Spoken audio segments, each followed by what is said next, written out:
நேற்று தினத்தில் கூட நாங்களும் தஞ்சாவூர் சபை சகோதரர்கள் கூடுகைக்கு சென்றிருந்தோம். நாங்களும் எத்தனையோ கிட்டத்தட்ட எத்தனையோ வருடங்களாய் அந்த கூடுகைக்கு சென்று வந்திருக்கிறோம். ஆனாலும் இந்த நாளில் அங்கே நாங்கள் பேசப்பட்ட வார்த்தைகள், இடைப்பட்ட தேவன் எங்களோடு இடைப்பட்ட காரியம் எனக்கு மிகவும் உணர்வுள்ளதாக இருந்தது. அது ஒரு மேலோட்டமான ஒரு காரியமாக இல்லாதபடி என்னுடைய வாழ்க்கையில் ஒரு ஆழமாய் நான் மனம் திரும்பும்படி, நான் உணர்வடையும்படி அந்த வார்த்தைகள் என்னில் ஊடுருவி பாய்ந்ததை, ஒரு தாக்கத்தை ஏற்படுத்தியதை நான் உணர்ந்திருக்கிறேன். பிரியமானவர்களே, நம்முடைய வாழ்க்கையிலும் நாம் சபை கூடி வரும்பொழுது ஏனோதானே என்று நாம் கூடிவிட வேண்டாம்.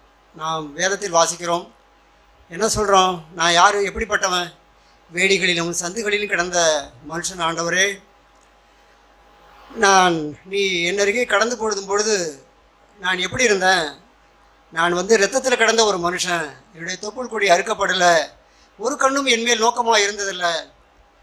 அப்படிப்பட்ட என்னதான் தேவன் அவர் தூக்கி எடுத்து என்னை கழுவி சுத்தப்படுத்தி என்னை அவர் சித்திர தையலாடை எனக்கு உடுத்துவித்து என்னுடைய பாவத்தை எல்லாம் கழுவி அக்கிரமங்களை எல்லாம் போக்கி எகிப்தில் அடிமைப்பட்டு கிடந்த அந்த காரியங்களையெல்லாம் மீட்டு நம்மை இங்கே பரிசுத்தவான்கள் கூடுகிற சபையில் தேவன் நம்மை வைத்திருக்கிறார்.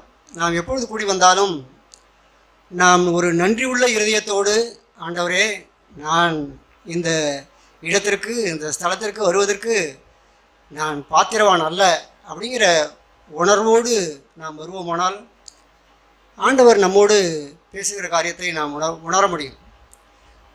இந்த வார்த்தைகளை கேட்டுக்கொண்டும் பொழுது நான் உணர்வடைந்தேன். ஆண்டவர் முதல்ல அவர் பிரசங்கம் பண்ணணுன்னு ஆரம்பிக்கும் பொழுது அவர் சொன்ன முதல் வார்த்தை, ஆவியில் எளிமை உள்ளவர்கள் பாக்கியவான்கள், பரலோக ராஜ்யம் அப்படிப்பட்டவர்களுடையதுன்னு தான் சொன்னாங்க. அவர் சொல்லும் பொழுது அடிக்கடி சொல்வார், உங்கள் ஆவியை குறித்து எச்சரிக்கையாக இருங்கள். ஏன்னா நம்முடைய இருதயத்துக்குள்ள பொல்லாத ஆவிகள், ஏகப்பட்ட பாம்பு உள்ளார அடங்கி இருக்கு. எது ஒரு புத்து போல தான் இருக்கு. யார்கிட்ட எப்படி பேசணும், யார் எப்படி நடந்துக்கிட்டால் அவங்களுக்கு எப்படி தீண்டணும், கடிக்கணுங்கிறது மாதிரி ஏராளமான பாவங்கள் எனக்குள் ஒளிந்து கிடக்க. பிரியமானவர்களே, அதை நாம் இனம் கண்டுபிடித்து அதை அப்பப்பெல்லாம் வெளியில் வரும்பொழுதெல்லாம், நான் சீண்டப்படும் பொழுது, நான் உரசப்படும் பொழுது, நான் கோபப்படுத்தப்படும் பொழுது, அப்போ எனக்குள் புறப்பட்டு வர்றதை நான் நசுக்காத பட்சத்தில் அது என்ன ஆகும்? அது ஒரு காலமும் அது உள்ளாரியே தான் இருக்கும். அதனால் ஏசாயா சொல்லுவார், உங்கள் உள்ளங்கால் தொடங்கி உச்சந்தலை மட்டும் அது காயமும் வீக்கமும் ரணமும் இருக்குது. அது பிதுக்கப்படலை. நான் பிதுக்கப்பட வேண்டியவன். என்னுடைய உள்ளங்கால் தொடங்கி உச்சந்தலை மட்டும் அதில் சுகமே இல்லை. அதில் காயம் இருக்குது, வீக்கம் இருக்குது, ரணம் இருக்குது, சீழ் இருக்குது. என்னுடைய கண், என்னுடைய காது, என்னுடைய வாய், என்னுடைய அவயங்கள் எல்லாமே ஆண்டவர் நீதிக்கென்று அவர் நமக்கு, அதாவது ஏற்கனவே இந்த அவயங்களை நாம் பாவத்துக்குன்னு ஒப்பு கொடுத்துருந்தோம். இப்போ ஆண்டவருக்கென்று நாம் ஜீவப்படியாக ஒப்பு கொடுக்க வேண்டியது அவசியமாக இருக்கும். அதனால் அந்த நாட்களில் ஆண்டவர் சொல்லுவார், ஆவியில் எளிமை உள்ளவர்கள் பாக்கியவான்கள், பரலோக ராஜ்யம் அப்படிப்பட்டவர்களுடையதுன்னு சொல்லுவாங்க. அதனால் நாம் நம்முடைய ஆவியை குறித்து ஜாக்கிரதையாக இருக்க வேண்டியது அவசியமாக இருக்குது. ஒரு சமயம் ஆண்டவர் ஒரு சீமோன் விருந்துக்கு அழைத்திருக்கும் பொழுது அந்த வீட்டிற்கு போவார். நான் வாசித்து அப்புறம் வார்த்தைக்கு நான் கடந்து செல்லாமல் நினைக்கிறேன். ரொம்ப சீக்கிரமாக நான் முடித்து போகிறேன். லூக்கா எழுதின சுவிசேஷம் 7ஆம் அதிகாரம் 7:36 நாம் வாசிக்கலாம். பக்கம் 89. லூக்கா எழுதின சுவிசேஷம் 7ஆம் அதிகாரம் 36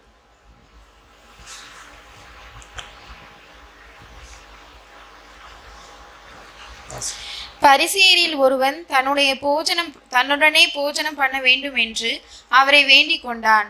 அவர் அந்த பரிசேயனுடைய வீட்டில் பிரவேசித்து பந்தி இருந்தார். அப்பொழுது அந்த ஊரில் இருந்த பாவியாகிய ஒரு ஸ்திரீ அவர் பரிசேயின் வீட்டில் பந்தி இருக்கிறதை அறிந்து ஒரு ஒரு பர ஒரு பரணியில் பரிமள தைலம் கொண்டு வந்து அவருடைய பாதங்களின் அருகே பின்னாக நின்று அழுது கொண்டு அவருடைய பாதங்களை தன் கண்ணீரினால் நனைத்து தன் தலைமயிரினால் துடைத்து அவருடைய பாதங்களை முத்தம் செய்து பரிமள தைலத்தை பூசினாள். தொடர்ந்து வாசிக்கலாம். அவரை அழைத்த பரிசேயன் அதை கண்டபோது, இவர் தீர்க்கதரிசியாய் இருந்தால் தம்மை தொடுகிற ஸ்திரீ இன்னாள் என்றும் இப்படிப்பட்டவள் என்றும் அறிந்திருப்பார். இவள் பாவியாய் இருக்கிறாளே என்று தனக்குள்ளே சொல்லி கொண்டான். இயேசு அவளை நோக்கி, சீமோனே, உனக்கு நான் ஒரு காரியம் சொல்ல வேண்டும் என்றார். அதற்கு அவன், போதகரே, சொல்லும் என்றான். அப்பொழுது அவர், ஒருவனிடத்தில் 2 பேர் கடன்பட்டிருந்தார்கள். ஒருவன் 500 வெள்ளிக்காசும் மற்றவன் 50 வெள்ளிக்காசும் கொடுக்க வேண்டியதாயிருந்தது. கொடுக்க அவர்களுக்கு நிர்வாகம் இல்லாத போது இருவருக்கும் கடனை மன்னித்து விட்டான். இப்படி இருக்க அவர்களில் எவன் அவனிடத்தில் அதிக அன்பாய் இருப்பான், அதை சொல் என்றார். சீமோன் பிரதித்திரமாக, எவனுக்கு அதிகமாய் மன்னித்து விட்டானோ அவனே அதிக அன்பாய் இருப்பான் என்று நினைக்கிறேன் என்றான். அதற்கு அவர், சரியாய் நிதானித்தாய் என்று சொல்லி ஸ்திரீயிடமாய் திரும்பி சீமோனை நோக்கி, இந்த ஸ்திரீயை பார்க்கிறாயே, நான் உன் வீட்டில் பிரவேசித்தேன். நீ என் கால்களுக்கு தண்ணீர் தரவில்லை. இவளோ கண்ணீரினால் என் கால்களை நனைத்து தன் தலைமயிரினால் அவளை துடைத்தாள். நீ என்னை முத்தம் செய்யவில்லை. இவளோ நான் உட்பிரவேசித்தது முதல் என் பாதங்களை ஓயாமல் முத்தம் செய்தாள். நீ என் தலையில் எண்ணெய் பூசவில்லை. இவளோ என் பாதங்களில் பரிமள தைலம் பூசினாள். ஆதலால் நான் உனக்கு சொல்லுகிறேன், இவள் செய்த அநேக பாவங்கள் மன்னிக்கப்பட்டது. இவள் மிகவும் அன்பு கூர்ந்தாளே. எவனுக்கு கொஞ்சம் மன்னிக்கப்படுகிறதோ அவன் கொஞ்சமாய் அன்பு கூறுவான் என்று சொல்லி அவளை நோக்கி, உன் பாவங்கள் மன்னிக்கப்பட்டது என்றார். ஆம் பிரியமானவர்களே, நம்முடைய ஸ்பிரிட் எப்பொழுதுமே மற்றவர்களை நியாயந்தீர்க்கவும் குற்றம் கண்டுபிடிக்கவும் இப்படிப்பட்ட ஆவியுடையவர்களாக தான் நாம் இருக்கிறோம். ஆண்டவர் சீமோன் அழைத்திருந்தான். அவன் வீட்டுக்கு அவர் சென்றிருந்தார். அப்பொழுது அந்த வேளையிலே ஒரு பாவியான ஸ்திரீ அவள் அங்கே வருகிறாள். அவள் இந்த சம்பவங்கள்லாம் நாம் அடிக்கடி கேட்டிருந்த போதிலும் அவள் பரிசேயன் வீட்டிலே பந்திருக்கிறதை அறிந்து ஒரு பரணியில் பரிமள தைலம் கொண்டு வந்து அவருடைய பாதங்களின் அருகே, அந்த நிகழ்ச்சியை நாம் கற்பனை பண்ணி நாம் பார்த்தோமானால் அந்த ஆவியோடு தான் நாம் போக வேண்டியது இருக்குது. இப்போ இயேசுவானவர் அந்த வீட்டில் அமர்ந்திருக்கிறார். அப்பொழுது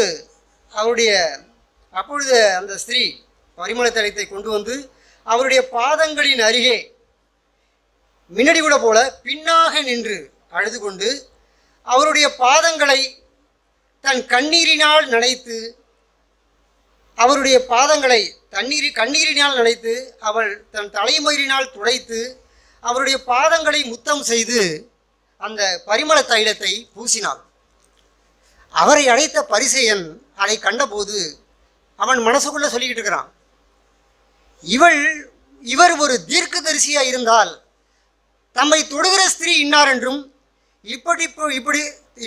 இப்படிப்பட்டவள் என்றும் அறிந்திருப்பார். இவள் பாவியாய் இருக்கிறாளே என்று தனக்குள்ளே சொல்லிக்கொண்டான். இவன் தனக்குள்ளே தான் சொல்லிக்கொண்டான். ஆனால் ஆண்டவரோ, உடனே ஆண்டவர் சீமோனை நோக்கி சொல்கிறார், சீமோனே, நான் உனக்கு ஒரு காரியம் சொல்ல வேண்டும் என்றார். அதற்கு அவன், போதகரே, சொல்லும் என்றான்.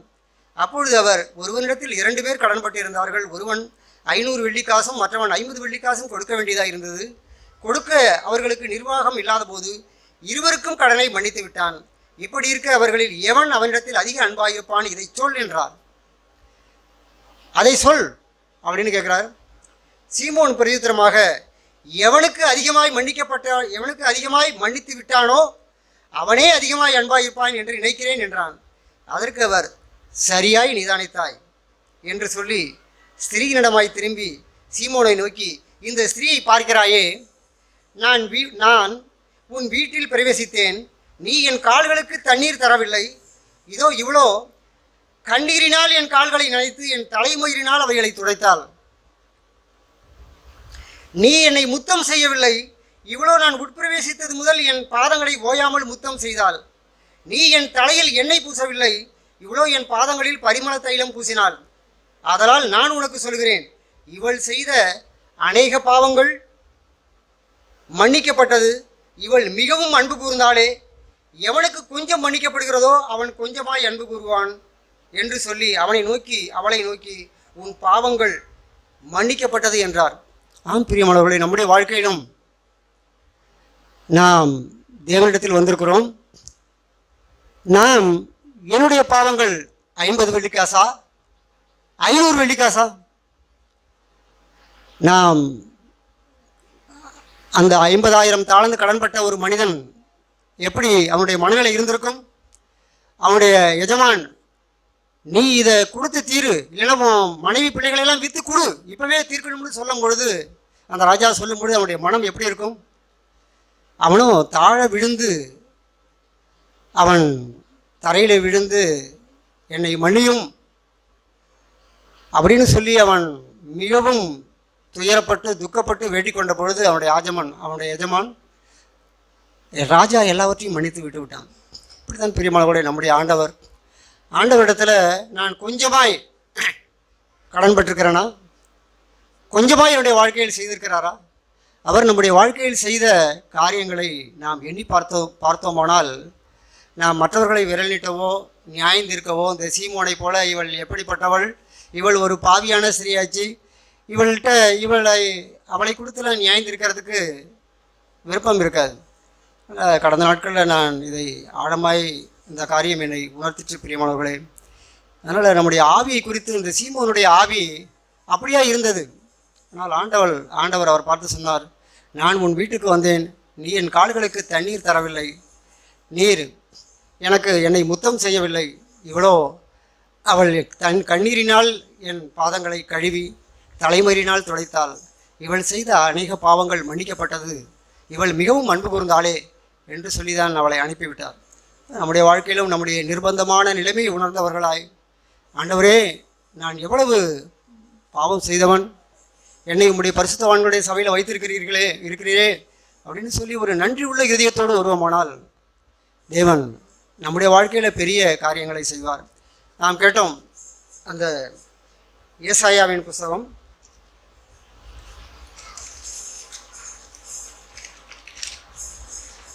ஏராளமான செய்திகளை கேட்டோம். ஆனால் நான் 2 காரியத்தை மாத்திரம் சொல்லிட்டு விடைபெறலாம் என்று நினைக்கிறேன். நம்முடைய சகோதரர்கள் அதை விரிவாய் அவர்கள் நம்மோடு பகிர்ந்து கொள்வார்கள். ஏசாயாவின் புஸ்தகம் 11ஆம் அதிகாரம்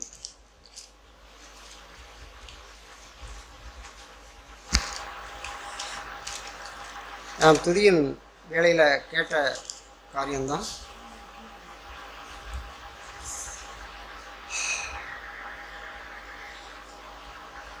பக்கம் 817. ஈசா என்னும் அடிமரத்திலிருந்து ஒரு துளிர் தோன்றி அவன் வேர்களிலிருந்து ஒரு கிளை எழும்பி செழிக்கும், ஞானத்தையும் உணர்வையும் அருளும் ஆவியும், ஆலோசனையும் பேலனையும் அருளும் ஆவியும், அறிவையும் கர்த்தருக்கு பயப்படுகிற பயத்தையும் அருளும் ஆவியுமாகிய கர்த்தருடைய ஆவியானவர் அவர் மேல் தங்கி இருப்பார். கர்த்தருக்கு பயப்படுதல் அவருக்கு உகந்த வாசனையாயிருக்கும்.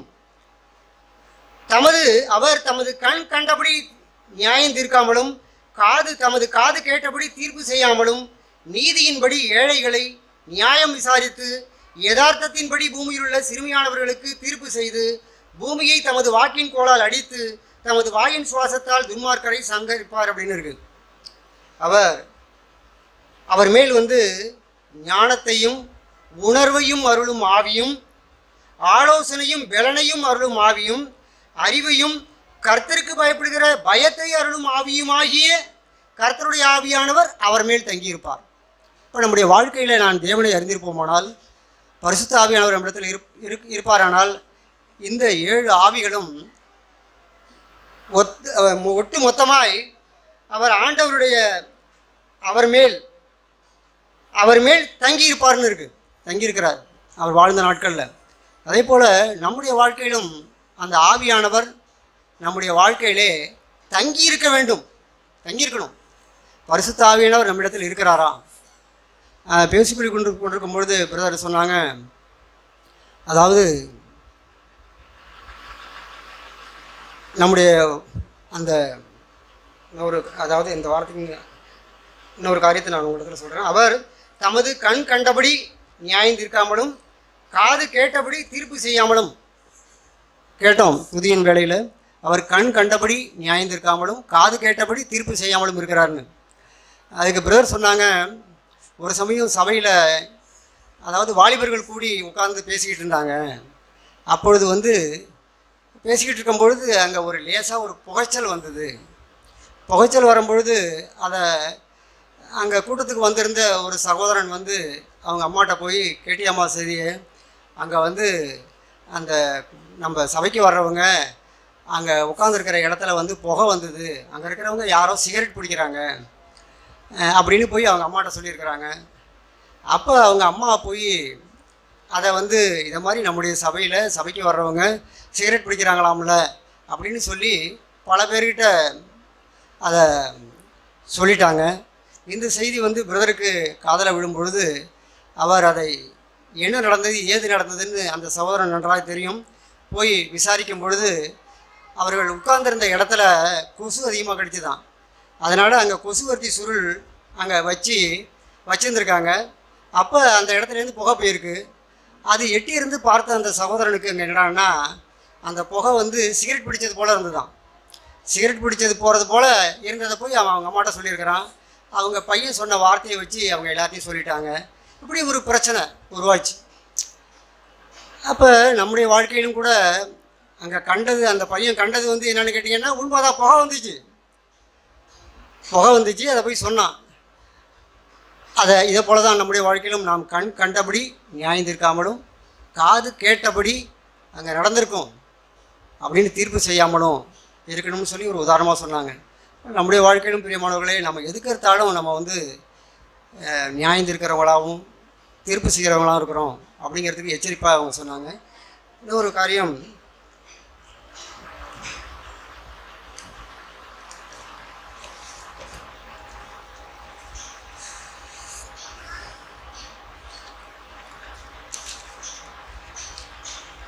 ஏசாயா 50வது அதிகாரம்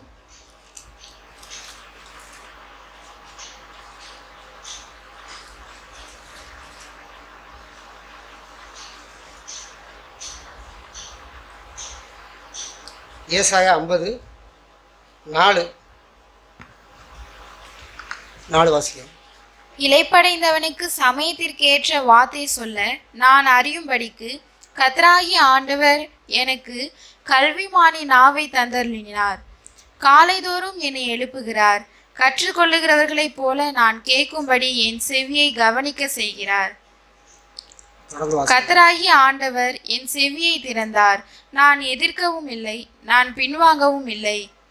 அடிக்கிறவர்களுக்கு என் முதுகையும் தாடை மயிரை பிடுங்குகிறவர்களுக்கு என் தாடையையும் ஒப்பு கொடுத்தேன். அவமானத்துக்கும் உமிழ்நீருக்கும் என் முகத்தை மறைக்கவில்லை. கர்த்தராகிய ஆண்டவர் எனக்கு துணை செய்கிறார். ஆகையால் நான் வெட்கப்படேன். நான் வெட்கப்பட்டு போவதில்லை என்று அறிந்திருக்கிறேன். ஆதலால் என் முகத்தை கற்பாரியை போல ஆக்கினேன். ஆம் பிரியமானவர்களே, நம்முடைய வாழ்க்கையிலும் இங்கே தேவன் நம்மை எதுக்கு அழைத்திருக்கிறார் என்றால், இளைப்படைந்தவனுக்கு சமயத்துக்கேற்ற வார்த்தை சொல்ல நான் அறியும்படிக்கு கர்த்தராகிய ஆண்டவர் எனக்கு கல்விமானி நாவை தந்தருளினார். காலைதோறும் என்னை எழுப்புகிறார். கற்றுக்கொள்கிறவர்களைப் போல நான் கேட்கும்படி என் செவியை கவனிக்க செய்கிறார். கர்த்தராகிய ஆண்டவர் என் செவியை திறந்தார். நான் எதிர்க்கவும் இல்லை, நான் பின்வாங்கவும் இல்லை. பிரியமானவர்களே, நம்முடைய வாழ்க்கையில் நாம் தேவனுடைய சத்தத்தை மட்டும் கவனமாய் கேட்போமானால், என்ன ப்ராப்ளமாக இருந்தாலும், நம்மை அடிக்கிறவர்களாக இருந்தாலும், நமக்கு துரோகம் பண்ணுறவர்களாக இருந்தாலும், ஆண்டவரே இந்த சூழ்நிலையில் நான் என்ன செய்யறது அப்படிங்கிறத மாத்திரம் நாம் கவனித்து கேட்போமானால், ஆண்டவர் நம்முடைய இருதயத்தில் அவர் பேசுகிறவராக இருக்கார். என்னுடைய செவியை திறந்து அவர் பேசும் பொழுது, நான் அதற்கு கீழ்ப்படியும் பொழுது எனக்கு அது ஒரு பாரமாகவே இருக்காது. அவமானத்துக்கும் உமிழ்நீருக்கும் அவர் தமது முகத்தை மறைக்கவில்லை, தமது முகத்தை அவர் கற்பாரையாக்கினார்னு இருக்கு. அவர் காரி துப்பப்படும் பொழுதும், அவருடைய முகத்தை காரி துப்பப்படும் பொழுது அவர் தம்முடைய முகத்தை கற்பாரையாக்கினார். எப்படி முடியும்? நம்முடைய மாம்சத்துக்கு ஒத்துக்குமா? சும்மா சாதாரணமாக ஒரு வார்த்தை பேசினாவே போதும், பதிலுக்கு பதில் அடிக்கிற நம்முடைய வாழ்க்கையில் நம்முடைய ஆண்டவர் நமக்கு முன்னோடியாய் வாழ்ந்தவர். கர்த்தராகிய ஆண்டவர் எனக்கு துணை செய்கிறார், ஆகையால் நான் வெட்கப்படேன், நான் வெட்கப்பட்டு போவதில்லை என்று அறிந்திருக்கிறேன். ஆதலால் என் முகத்தை கற்பாறை போல ஆக்கினேன். இப்போ ஆண்டவர் என்னோடு இருக்கும் பொழுது நான் ஏன் கவலைப்படணும்? என்னை நீதிமானாக்குகிறவர் சமீபமாக இருக்கிறார். என்னோட வழக்காடுகிறவன் யார்? ஏகமாய் நிற்போமாக, யார் எனக்கு எதிராளி? அவன் என்னிடத்தில் வரட்டும் அப்படின்னு ஆண்டவர் சவாலாய் வாழ்ந்திருக்கிறார். பிரியமானவர்களே, நம்முடைய வாழ்க்கையிலும் நாம் ஆண்டவருடைய சத்தத்தை கவனமாய் கேட்போம். ஆண்டவர் நமக்கு எதற்காக நம்ம வைத்திருக்கிறார் தான், இளைப்படைந்தவனுக்கு ஏற்ற வார்த்தை சொல்லும்படி அவர் வைத்திருக்கிறார். அது மட்டுமல்ல, கர்த்தராகிய ஆண்டவர் நம்முடைய எந்த சூழ்நிலையிலும் நமக்கு துணை செய்கிறார். நம்முடைய ஆண்டவர் அவர் தன்னுடைய நாட்களில் 30 வருடங்கள் கிட்டத்தட்ட அவர் தன்னுடைய வாழ்க்கையிலே அவர் தன்னுடைய பூரணமில்லாத பெற்றோர்களுக்கு அடங்கியிருந்தார். ஆனால் அவர் வாழ்ந்த வாழ்க்கையை 3 வருடம் அவர் ஊழியம் செய்தார்.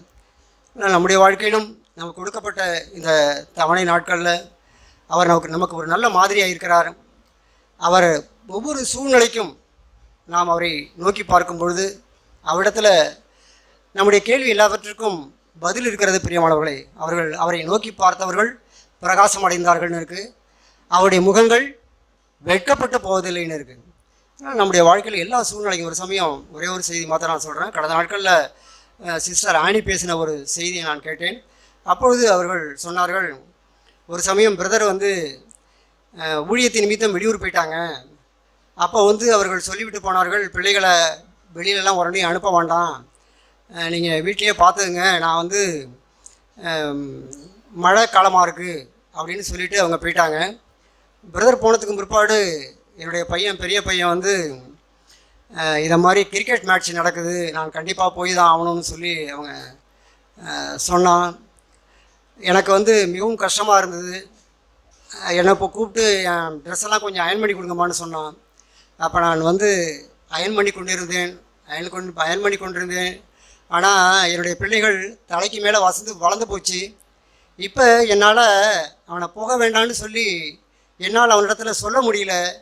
அப்பொழுது நான் நொறுங்கி போய், ஆண்டவரே, இந்த மனுஷத்தில் நான் பேச முடியாது, அவன் தலைக்கு மேலே வளர்ந்துட்டான், எனக்கு உதவி செய்யுங்க, அவங்க இப்படி சொல்லிட்டு போயிட்டாங்க அப்படின்னு சொல்லி அவங்க ட்ரெஸ்ஸை அயன் பண்ணி பிள்ளைகிட்டையும் கொடுத்துட்டாங்க. ஆனால் அவன் மேட்ச்சுக்கு போயிட்டான். அங்கே போனதுக்கு பிற்பாடு கொஞ்சம் நேரத்திலேயே பயங்கரமான மழை வந்துவிட்டது. அவன் ஓடி வந்து விட்டான். எம்மா, அன்னைக்கு கிரிக்கெட் மேட்ச் இல்லை அப்படின்னு சொல்லி நான் சொல்லாமலேயே அவன் புத்தகத்தை எடுத்து படிக்க ஆரம்பித்து விட்டான். நான் ஆண்டவருக்கு நான் நன்றி சொன்னேன் அப்படின்னு சொன்னாங்க. அவர்கள் நிறைய ஆலோசனைகள் வாழ்க்கையிலிருந்து தன்னுடைய வாழ்க்கையில் கடந்து வந்த பாதைகளை சொல்கிறது நமக்கு ரொம்பவும் பிரயோஜனமாக இருக்குது. அதே போல் நம்முடைய சூழ்நிலைகள், நம்முடைய கைக்கு உயர்ந்த காரியங்கள், நான் ஒன்றும் பேச முடியாதுன்னு இருக்கும் பொழுது நான் தேவ சமூகத்தில் அமர்ந்து நான் ஜெபிக்கும் பொழுது தேவன் நம்முடைய வாழ்க்கையிலும் பெரிய அற்புதத்தை, அதிசயத்தை செய்ய வல்லவராக இருக்கிறார். எல்லா காரியங்களிலும் எல்லா பிரச்சனைக்கும் தீர்வு நாம் தேவ சமூகத்தில் முகங்குப்புற விழுவது தான். தேவனை தவிர வேறு வழி கிடையாது. அதனால் தேவன் வரப்போகிற நாட்களில் நமக்கு அப்படிப்பட்ட உதவி செய்வாராக. ஆமாம்.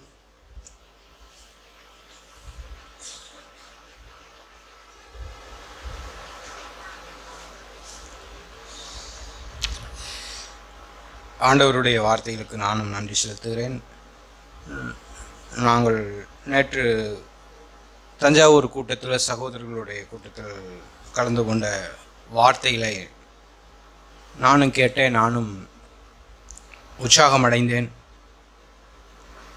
நம்முடைய வாழ்க்கையில் நம்ம கேட்டது போல் ஆண்டவராகிய இயேசு கிறிஸ்து அவர் எப்படி இருந்தாங்கன்னா, அவர் அந்த விடுதலை வாசித்த அந்த ஏசாயா 50:4, இளைப்படைந்தவனுக்கு சமயத்துக்கேற்ற வார்த்தையை சொல்ல நான் அறியும்படி கர்த்தராகிய ஆண்டவர் எனக்கு கல்விமானி நாவை தந்தள்ளினார். காலைதோறும் என்னை எழுப்புகிறார். கற்றுக்கொள்ளுகிறவரை போல நான் கேட்கும்படி என் செவியை கவனிக்க செய்கிறார். ஆண்டவரை குறித்துதான அந்த அவர் எப்படி இருப்பார், அவர் என்ன செய்தார் அப்படிங்கிறத குறித்து இங்கே நான் வாசிக்கிறோம் ஆண்டவராக இயேசு கிறிஸ்துவை குறித்து.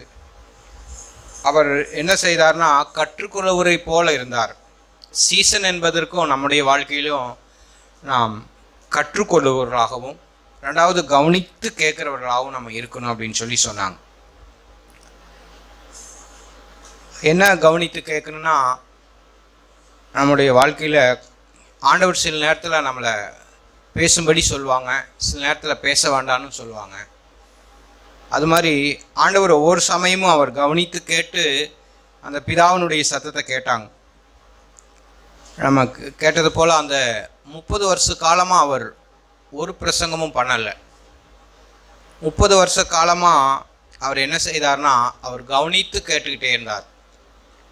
அந்த பிதாவினுடைய பாடசாலையில், அந்த நாசரேத்தூரில், அந்த கிராமத்தில் அவர் நம்மை போலவே எல்லா விதத்திலும் அவர் வாழ்ந்தார். ஒரு தச்சனாக வாழ்ந்தார், தச்சு வேலை செய்தார்.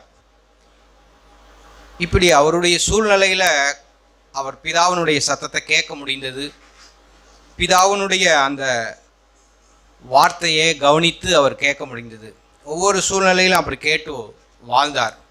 இப்போவும் நம்முடைய வாழ்க்கையிலும் உங்களை நீங்கள் அங்கே நிறுத்தி பார்த்து உங்கள் வாழ்க்கையில், உங்கள் சூழ்நிலையில், உங்கள் குடும்பத்தில், உங்களுடைய கணவர் மத்தியில், உங்களுடைய பிள்ளைகள் மத்தியில், உங்கள் வேலை ஸ்தலத்தில், உங்களுடைய பிரச்சனையின் மத்தியில் நீங்கள் எதை கற்றுக்கொள்கிறீங்க? நம்ம எதை கற்றுக்கொள்கிறோம்? ஒரு கீழ்ப்படிதலை, ஆண்டவருடைய சத்தத்தை, ஆண்டவருடைய அந்த வார்த்தையை நம்ம கேட்குறோமா? ஆண்டவரோடு நம்ம நெருங்கி இருக்கிறோமா? ஆண்டவரோடு நம்ம நெருங்கி ஜீவிக்கிறோமா? சில நேரத்தில் சில போராட்டங்களெல்லாம் நம்மளை தாழ்த்தும்படி இருக்கும். சில நேரத்தில் நம்ம வாய்ப்பத்தின்படி பிரச்சனை இருக்கும். முரட்டாட்ட பிள்ளையாக இருப்பாங்க, முரட்டாட்ட புருஷனாக இருப்பாங்க, சூழ்நிலை கஷ்டமாக இருக்கும். இப்படியெல்லாம் அவர் என்ன செய்தார்னா, அந்த 30 வருஷமும் அமைதியாக அவர் கேட்டார். இது மாதிரி நம்முடைய வாழ்க்கையிலும், நம்முடைய நடைமுறை வாழ்க்கையிலும் நாம் கவனித்து கேட்கும்படி, ஆண்டவரே நீங்கள் என்ன சொல்கிறீங்க இந்த சூழ்நிலையில்? நான் என்ன செய்யணும் ஆண்டவரே? எனக்கு நீங்கள் சொல்லுங்கள், எனக்கு போதிங்க அப்படின்னு சொல்லி அந்த சூழ்நிலையின் ஊடாக நாம் கவனித்து கேட்கும்படி, கற்றுக்கொள்ளும்படி, அவர் கற்றுக்கொள்ளும்படி ஒவ்வொரு நாளும் காலைதோறும் பிதாவிடத்தில் போனாங்க. அவர் எழும்பும் போதெல்லாம், ஆண்டவரே இப்போ என்ன சொல்கிறீங்க, சூழ்நிலையில் என்ன சொல்கிறீங்க ஆண்டவரே அப்படின்னு சொல்லி இருந்தாங்க. இப்படி அவர் கற்றுக்கொண்டார். 30 வருஷமாக அவர் கற்றுக்கொண்டார். 3 வருஷம்தான் அவர் பிரசங்கித்தார். 3 வருஷம்தான் அவருடைய வார்த்தைகள் பிரசங்கமாக வந்தது. ஆனால் 30 வருஷம் கிட்டத்தட்ட ஒரு 90% அவர் என்ன செய்தார்னா கற்றுக்கொண்டார், கேட்டார், கவனித்து கேட்டார். நம்முடைய வாழ்க்கையிலையும் நம்ம 90% எடுத்துக்கிறோமா அல்லது 10% பிரசங்கத்தை நம்ம எடுத்துக்கிறோமா? இன்னைக்கு கிறிஸ்துவ உலகத்தில் 10% தான் எடுத்துக்கிறாங்க. அவர் போதித்த அந்த வார்த்தையில் அவங்களும் போதிக்கும்படி பிரசங்கம் பண்ணும்படி எடுத்துக்கிறாங்க. நமக்கு அப்படி இருக்க வேண்டாம். ஆண்டவரே நான் வாழ பிரயாசப்படுறேன் ஆண்டவரே, என் சூழ்நிலையில், என் குடும்ப சூழ்நிலையில், என் பிள்ளைகள் மத்தியில், என் சபைகள் மத்தியில் நான் வாழ பிரயாசப்படுறேன் ஆண்டவரே. ஆண்டவரே எனக்கு பதட்டம் இல்லாத இருதயம், கோபம் இல்லாத இருதயம், எரிச்சல் இல்லாத இருதயம், மன்னிக்கிற இருதயம், இதெல்லாம் நான் என்ன செய்கிறேன்னா நடைமுறையில் நான் கற்றுக்கொள்ள பிரயாசப்படுறேன் ஆண்டவரே. எனக்கு நீங்கள் உதவி செய்யுங்க ஆண்டவரே, எனக்கு கிருபை செய்யுங்க அப்படின்னு சொல்லி அவர் நடைமுறையில் அப்படி செய்தார், நடைமுறையில் அப்படி வாழ்ந்தார். அப்போ நம்மளும் நாம் வாழும்படி, பிரயாசப்படும்படி நம்மளையும் தேவன் அழைத்திருக்காங்க. நாம் கற்றுக்கொள்கிறவர்களா? சீசன் என்பதற்கு என்னன்னா, நான் கற்றுக்கொள்கிறவன், அடுத்தபடி கவனித்து கேட்குறவன். கவனித்து கேட்டாதான் நடக்க முடியும், நடந்தாதான் கவனிக்க முடியும்.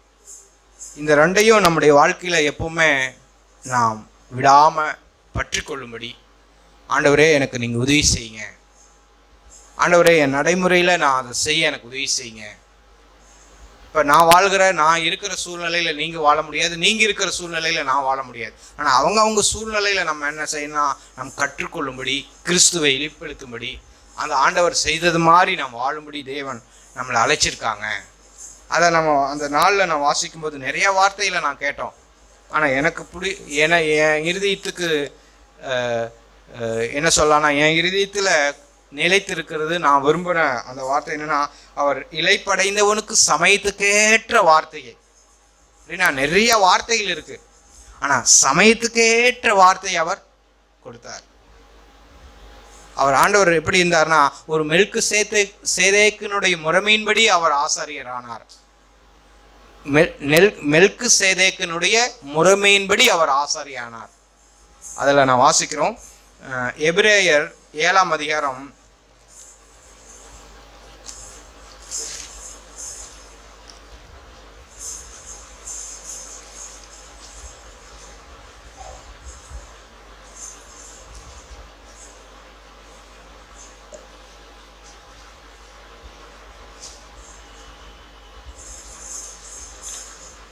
7:20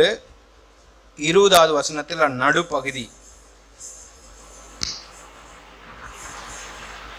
என்னன்னா, அன்றியும் அவர்கள் ஆணையில்லாமல் ஆசாரியராக்கப்படுகிறார்கள். இவரோ நீர் மெல்கிசேதேக்கின் முறைமையின்படி என்றென்றைக்கும் ஆசாரியராய் இருக்கிறீர் என்று ஆணையிட்டார்.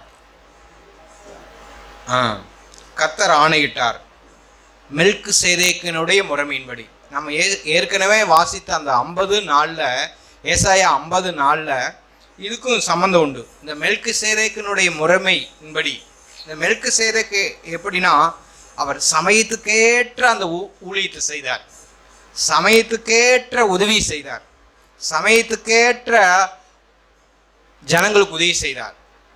இது மாதிரி தான் நம்முடைய ஆண்டவர் என்ன செய்தார்னா, சமயத்துக்கேற்ற வார்த்தையை கேட்டார். எல்லா வார்த்தையும் அவர் சொல்லலை, சமயத்துக்கேற்றபடி ஒரு மனுஷனுக்கு அவனுடைய சூழ்நிலைக்கு ஏற்றபடி அவனுக்கு உதவி செய்தார். இதுதான் நம்மளும் பெறணும், இதுதான் நமக்கும் வேணும். நமக்கும் சமயத்துக்கேற்ற உதவி, சமயத்துக்கேற்ற உற்சாகம், சமயத்துக்கேற்ற அந்த பலன், அதை நம்ம பெறணும். அதை தான் நம்ம ஆதியாகமம் இந்த மெல்கிசேதேக்கு குறித்து நாம் வாசிக்கிறோம். மெல்கிசேதேக்கு யாருன்னா, ஆதியாகமம் 14 நான் வாசிக்கிறோம்.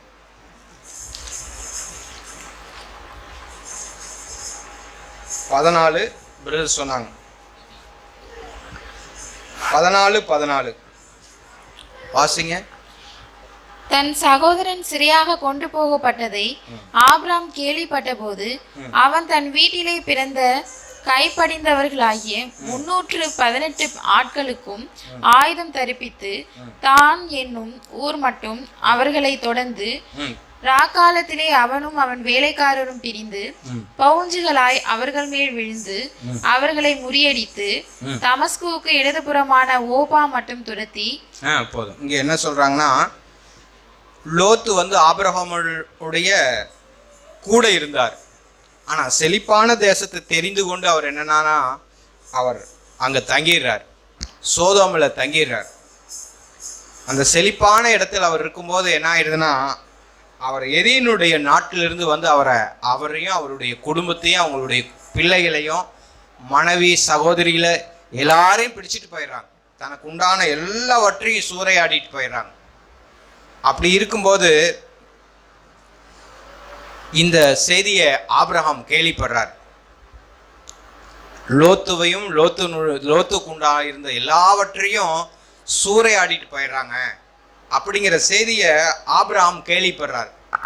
கேள்விப்படணுன்னு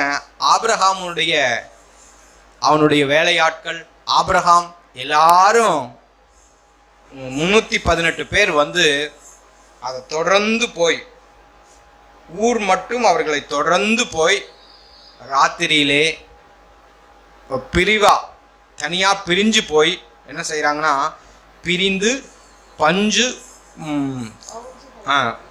படியமாதா பவுஞ்சுகளாய் அவர்கள் மேல் விழுந்து, அப்படின்னா தனியாக பிரிஞ்சு போய் குழுக்களா பிரிந்து போய் அங்கே எல்லாரையும் பிடிச்சிட்டு வராங்க. அவங்களுக்கு உண்டாகிருந்த மனைவி பிள்ளைங்க ஆடு மாடு எல்லாவற்றையும் அவங்க ஜெயிச்சுட்டு வராங்க. இப்படி ஆபிரகாமுடைய டீம் செஞ்சுட்டு அவங்க திரும்பி வராங்க. தங்களுக்கு உண்டான எல்லாவற்றையும் திருப்பி கொண்டு வந்தாங்க. 16 இப்படி வரும்போது 17 வாசிங்க. அவன் கெதர்லா கோமேரையும் அவனோடு இருந்த ராஜாக்களையும் முறியடித்து திரும்பி வருகிற போது சோதோமின் ராஜா புறப்பட்டு ராஜாவின் பள்ளத்தாக்கு எனும் சாவே பள்ளத்தாக்கு மட்டும் அவனுக்கு எதிர்கொண்டு போனான். அன்றியும் உன்னதமான தேவனுடைய ஆசாரணையாய் இருந்த சாலேமின் ராஜாவாகிய மெல்கிசேதேக்கு அப்பமும் திராட்சரசமும் கொண்டு வந்து போதுங்க வாசிக்கிறோம். இப்படி அவன் திரும்பி வரும்போது என்ன நடக்குதுன்னா, உன்னதமான தேவனுடைய ஆசாரியனாக இருந்த சாலோமின் ராஜாவாகிய மெல்கிசேதேக்கு அப்பமும் திராட்சரசமும் கொண்டு வந்து 318 பேரோட ஆபிரகாம் வரார். அவங்களோட கூட லோத்துனுடைய மனைவி, பிள்ளைங்க, லோத்து, அவங்களுடைய பணிவிடைக்காரங்கள் இருந்தார்களோ என்னன்னு தெரியல. இப்படி ஒரு 300 பேர் அவங்க திரும்பி வராங்க. இப்படி திரும்பி வரும்போது இந்த உன்னதமான ஆசாரியனாக இருந்த இந்த சாலோமின் ராஜா மெல்கிசேதேக்கு ஒரு இடத்துல இருக்கிறார். அவருக்கு என்ன கிடைக்குதுன்னா, ஒரு தகவல் கிடைக்குது. இப்படி என்னுடைய தாசனாய் இருக்கிற, என்னுடைய பிள்ளையாய் இருக்கிற, என்னை விசுவாசிக்கக்கூடிய ஆபிரகாம் ஒரு யுத்தத்தை நடத்திட்டு வந்துகிட்டு இருக்கிறார். ஒரு நாள் நடந்ததோ 2 நாள் நடந்ததோ தெரியல. அந்த யுத்தத்தில் அவருக்கு சாப்பாடு கிடைச்சிருக்க வாய்ப்பு இல்லை. ஆகையால் நீ சமைத்து நீ அவங்களுக்கு ஆகாரம் கொடு அப்படிங்கிறார். சமைத்து நீ ஆகாரம் கொடு அப்படின்னு சொல்லி இந்த மெல்கிசேதேக்குக்கு ஆண்டவரால் அறிவிக்கப்படுது. உன்னதமான அந்த தாசனுக்கு அறிவிக்கப்படுது, அந்த ஏற்ற சமயத்தில் நீ போய் ஆகாரம் கொடு. எப்படி ஒரு காகம் எலியாவை போஷித்ததோ, எப்படி அந்த ஆற்றங்கரையில் அவர் தங்கியிருக்கும் போது காகத்தை கொண்டு அந்த எலியாவை போஷித்தாங்களோ, அது மாதிரி என்ன கொண்டு வர்றாருன்னா அப்பமும் திராட்சை ரசமும். அந்த 318 பேரும் இன்னும் நிறைய ஆட்கள் இருக்கும்போது எவ்வளோ அப்பத்தை தயார் செய்தாரோ, எப்படி ஆயத்தப்படுத்தினாரோ தெரியல. ஆனால் எல்லாத்தையும் தயார் செய்து எல்லாத்தையும் எடுத்துக்கிட்டு வரார். நமக்கு வீட்டுக்கு சமைக்கிறதுனாவே எவ்வளோ கஷ்டமாக இருக்குது. நம்ம 4 பேர் இருக்கிற குடும்பத்தில் சமைக்கிறனாவே நிறைய திட்டம் போடுறோம். ஆனால் இவர் அத்தனை பேருக்கும் சமைத்து உணவை எடுத்துக்கொண்டு அந்த ஆபிரகாமை சந்திக்கு வரார். சந்திக்கு வந்து அங்கே என்ன செய்கிறாருன்னா, அவனை ஆசீர்வதித்து வானத்தையும் பூமியும் உடையவராகி உன்னதமான தேவனுடைய ஆசீர்வாதம் ஆபிரகாமுக்கு உண்டாயிருப்பதாக. அவர் என்ன சொல்றாருன்னா, எல்லாத்தையும் ஜெயிச்சுட்டு வந்த மனுஷனுக்கு என்ன இருக்குன்னா, இருதயத்தில் உங்கள் வாழ்க்கையில் எல்லாத்தையும் ஜெயிச்சிருக்கீங்க, கொஞ்சம் அனுபவம் இருக்குது, கொஞ்சம் அறிவு இருக்குது, கொஞ்சம் நாணம் இருக்குது. உங்களுக்கு என்ன இருக்குன்னா, நம்முடைய மனசில் நமக்கு என்ன இருக்குன்னா, எனக்கு யாரும் சொல்ல தேவையில்லை, எனக்கு கொஞ்சம் அனுபவம் இருக்குது, நாணம் இருக்குது, நான் இதை ஜெயிச்சிருக்கேன், இதையெல்லாம் செஞ்சுருக்கேன் அப்படிங்கிற கர்வம் இருதயத்தில் இருக்கும். அப்படிப்பட்ட இறுதி நம்முடைய மனசில் இருக்கும். ஆபிரகாமுக்கு இப்படி தான் இருந்திருக்கும். நான் ஜெயிச்சுட்டு வந்திருக்கேன், என் கையில் இப்படிப்பட்ட காரியத்தை நான் செய்திருக்கேன் அப்படிங்கிற ஒரு இறுதி இருந்திருக்கும். ஆனால் நாசுக்கு அவர் சொல்கிறார், அந்த சாலோமின் ராஜா நாசுக்கு அவர் சொல்கிறார், அவனுடைய இருதயத்தில் வெற்றி பெற்றதை உணர்த்தும்படி வாயால் அந்த காரியத்தை சொல்லலைனாலும் அவர் என்ன சொல்கிறார், இது உன் கையில் உண்டானதுன்னு நீ நினைச்சிடாத, இந்த வெற்றி உன்னுடையதுன்னு நீ நினைச்சிடாத. என்ன சொல்றாருன்னா, அவன் வானத்தையும் பூமியும் உடையவராகிய உன்னதமான தேவனுடைய ஆசீர்வாதம் ஆபிரகாமுக்கு உண்டாவதாக. வானத்தையும் பூமியும் படைத்த அவருடைய ஆசீர்வாதம் உனக்கு இருப்பதாக. நீ வெற்றியில உன் மனசை வச்சிடாத. எதுலையும் உன் மனசு இருந்துடக்கூடாது, எதுலையும் உன் மனசு இருக்கக்கூடாது. பிள்ளைங்க இருக்கலாம், உனக்கு சொத்து இருக்கலாம், எல்லாமே இருக்கலாம். ஆனால் உன்னுடைய நம்பிக்கை எது மேலே இருக்குன்னா, வானத்தையும் பூமியும் படைத்த ஆண்டவர் மீது தான் இருக்கணும். பொருள் மீது இருக்கக்கூடாது. ஆபிரகாமே, நீ ஜெயித்த, நீ சம்பாதித்த அந்த கொள்ளை பொருள் மேலே உனக்கு இருக்கக்கூடாது. அது உனக்கு சாபமாக மாறிடும். உனக்கு அதுவே தேவனாக மாறிடக்கூடாது. தேவன் உனக்கு வெற்றி கொடுத்துருக்கிறார். அதனால உன் இருதயத்தில் என்னன்னா, ஆண்டவரே இந்த சத்துருக்கள் எல்லாம் மேற்கொள்ள, ஆண்டவரே இந்த பாவத்தை எல்லாம் மேற்கொள்ள நீங்கள் தான் எனக்கு பலன் கொடுத்தீங்க, எல்லாமே உம்முடைய ஈவு ஆண்டவரே, எல்லாமே உம்முடைய தயவு ஆண்டவரே அப்படின்னு சொல்லி உன்னுடைய கையை விரித்து நீ அவரை தொழுதுகொள், அவரை பாரு. இப்படி நம்முடைய இருதயத்திலையும் நமக்கு என்ன தேவைன்னா, எப்போதுமே ஆண்டவரே உம்முடைய கிருபை ஆண்டவரே, எல்லாமே உம்முடைய தயவு ஆண்டவரே, ஆண்டவரே எல்லாமே உம்முடையது ஆண்டவரே. அந்த மகா பாபிலோனை கட்டின அந்த நேபுகாத்து நேச்சர் வாயை திறந்து கூட சொல்லலை, இது நான் கட்டின பாபிலோன் அல்லவா என்று சொல்லி அவன் என்ன செய்தானா, இருதயத்தில் யோசித்தான். உடனே அவனை என்ன செய்தார்னா அங்கிருந்த கீழே தள்ளினார்னு இருக்கு. அப்படி நம்முடைய எண்ணங்களும் நம்முடைய மனதும் என்ன சொல்லலாம், ஆண்டவரே எல்லாமே உம்முடையது ஆண்டவரே, உமக்கு பேர் உண்டாக்கும்படி, உம்மை சேவிக்கும்படி, உம்மை பற்றி கொள்ளும்படி உம்முடையது ஆண்டவரே அப்படின்னு சொல்லி அவன் நாசுக்கா உணர்த்திட்டு அவர் என்ன செய்யறானா, உன் சத்துருக்கள் உன் கையில் ஒப்பு கொடுத்த உன்னதமான தேவனுக்கு ஸ்தோத்திரம், உன்னதமான தேவனுக்கு ஸ்தோத்திரம். ஆண்டவரே உன்னதமானவர், அவர் மகத்துவமானவர் என்று சொன்னான். இப்படி சொல்லிட்டு அவன் என்ன செய்யறானா, அவன் கடந்து போயிடறான். அந்த நேரத்துக்கு சமயத்துக்கேற்ற உதவி செஞ்சுட்டு மறைந்து போயிடுறார். இப்படி மறைந்து போயிடுறார். நம்முடைய வாழ்க்கையிலும் சமயத்துக்கேற்ற உதவி செய்துட்டு பேரும் புகழும் மகிமையும் எல்லாமே உம்முடையது ஆண்டவரே, நான் ஒன்றும் இல்லை ஆண்டவரே, நான் மறைந்து போயிடுறேன் ஆண்டவரே, நான் ஒன்றும் இல்லை.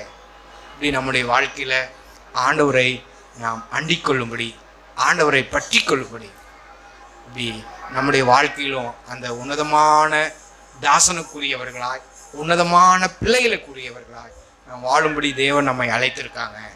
இன்னொரு விஷயத்தை நான் உணர்த்தப்பட்டேன்.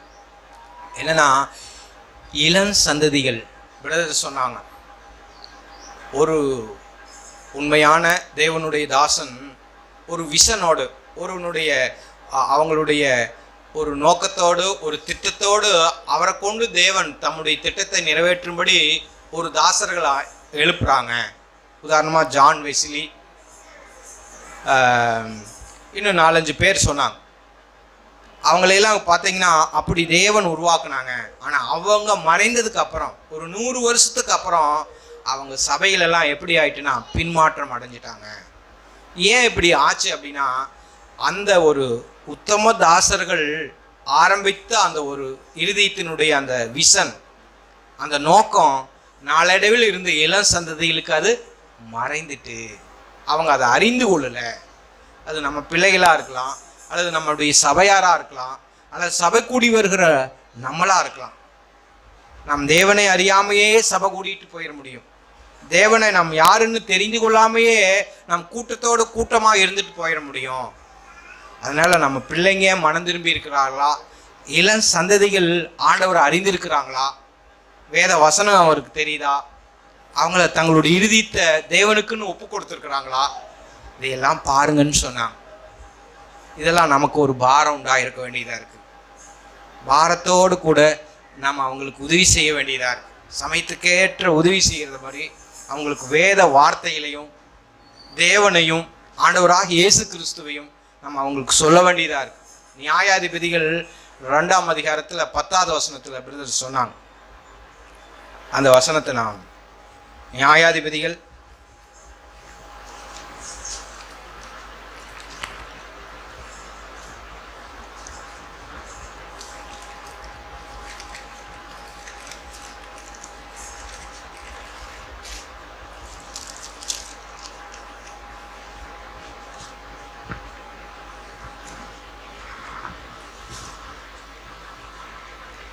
2:10 வாசிங்க. அக்காலத்தில் இருந்த அந்த சந்ததியார் எல்லாரும் தங்கள் பிதாக்களுடன் சேர்க்கப்பட்ட பின்பு கர்த்தரையும் அவர் இஸ்ரவேலுக்காக செய்த கிரியையையும் அறியாத வேறொரு சந்ததி அவர்களுக்கு பின் எழும்பிற்று. இங்க வாசிக்கிறோம், அக்காலத்தில் இருந்த அந்த சந்ததியார் எல்லாரும் தங்கள் பிதாக்களுடன் சேர்ந்த பின்பு, அவர்கள் எல்லாரும் மரித்த பின்பு இன்னொரு சந்ததி இருந்தது. அது எந்த சந்ததினா, கர்த்தரை அறியாத சந்ததி, ஆண்டவரை அறியாத ஒரு சந்ததி அவங்க இருந்தாங்க. அப்போ அவங்க என்ன ஆயிட்டுன்னா, ஆண்டவருடைய பிரமாணங்கள் தெரியாது, ஆண்டவருடைய வார்த்தைகள் தெரியாது, ஆண்டவரை எப்படி அவங்க சேவிக்கணுங்கிறது ஒன்றுமே தெரியல. ஆண்டவர் அவர்கள் பின்பற்றாத அவங்க பின்மாற்றம் அடைந்து அவங்க சோரம் போய் விக்கிரகங்களை சேவித்தாங்க. தங்கள் வாழ்க்கையில் விக்கிரகங்களை உண்டு பண்ணினாங்க. தேவனுக்கு எரிச்சல் மூட்டினாங்க. தேவன் கொடுத்த அந்த பாலும் தேனும் ஓடுகிற அந்த தேசத்தில் இருந்து கொண்டே தேவனை அவமதித்தாங்க. இது மாதிரி நமக்கு இளம் சந்ததிகள், நம்முடைய பாரம் என்னன்னா, நம்ம கூடி வருகிற ஒவ்வொருவரும் பிள்ளைகளை, இன்னும் சொல்லப்போனால் பிள்ளைகளை வச்சிருக்கிற நம்ம ஒவ்வொருவரும் சின்ன பிள்ளைகளுக்கு முன்பாக வேத வார்த்தைகளை சொல்லுங்க, தேவனுடைய வார்த்தைகளை சொல்லுங்க, ஆண்டவருடைய மகத்துவங்களை சொல்லுங்க, ஆண்டவர் உங்களோடு இடைப்பட்டதை சொல்லுங்க. நீங்க எப்படி ரட்சிக்கப்பட்டீங்க, எப்படி பாவத்திலிருந்து விடுதலை பெற்றீங்க, அதை சொல்லுங்க. அதெல்லாம் சொல்லி உங்க பிள்ளைகளுக்கு நீங்க போதிங்க. நல்ல சமாரியன் கதைகள் இன்னும் எவ்வளவோ இருக்கு. இதையெல்லாம் நம்ம சொல்ல வேண்டியது இருக்கு. நான் எங்க பிள்ளைங்கிட்ட நான் பேசும்போது சொன்னேன், ஆண்டவர் இந்த கானாவூருக்கு திராட்சை ரசத்தை தண்ணி எங்கே திராட்சை ரசமாக மாற்றினாங்க அது தெரியும்.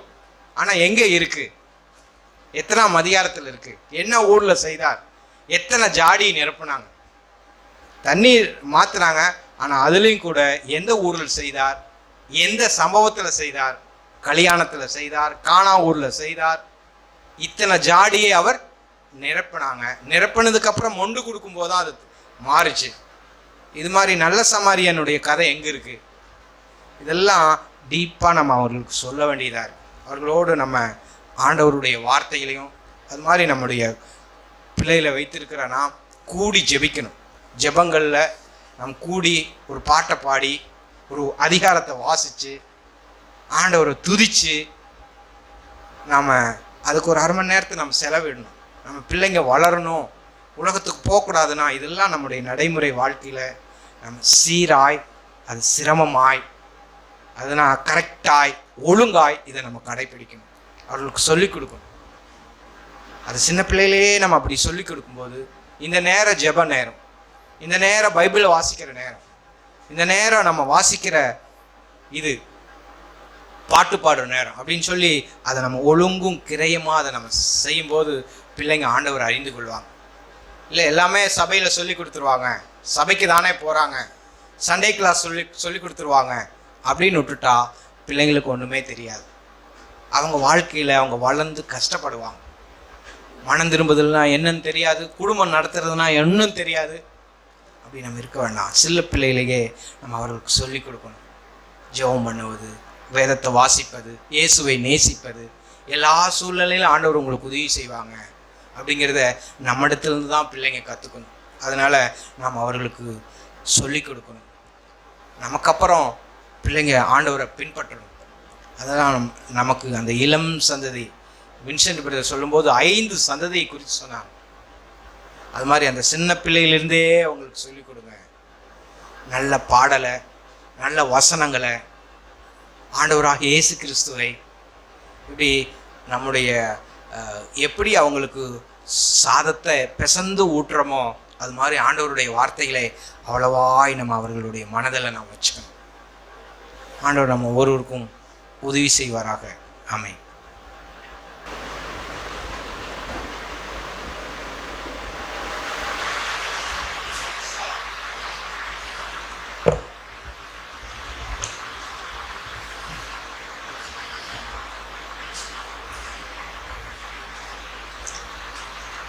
நாம் ஏசாயாவின் புத்தகத்தை நான் திரும்பவும் திருப்பிக் கொள்ள விரும்புகிறேன். 50வது அதிகாரம், ஏசாயாவின் புத்தகம் 50வது அதிகாரம்.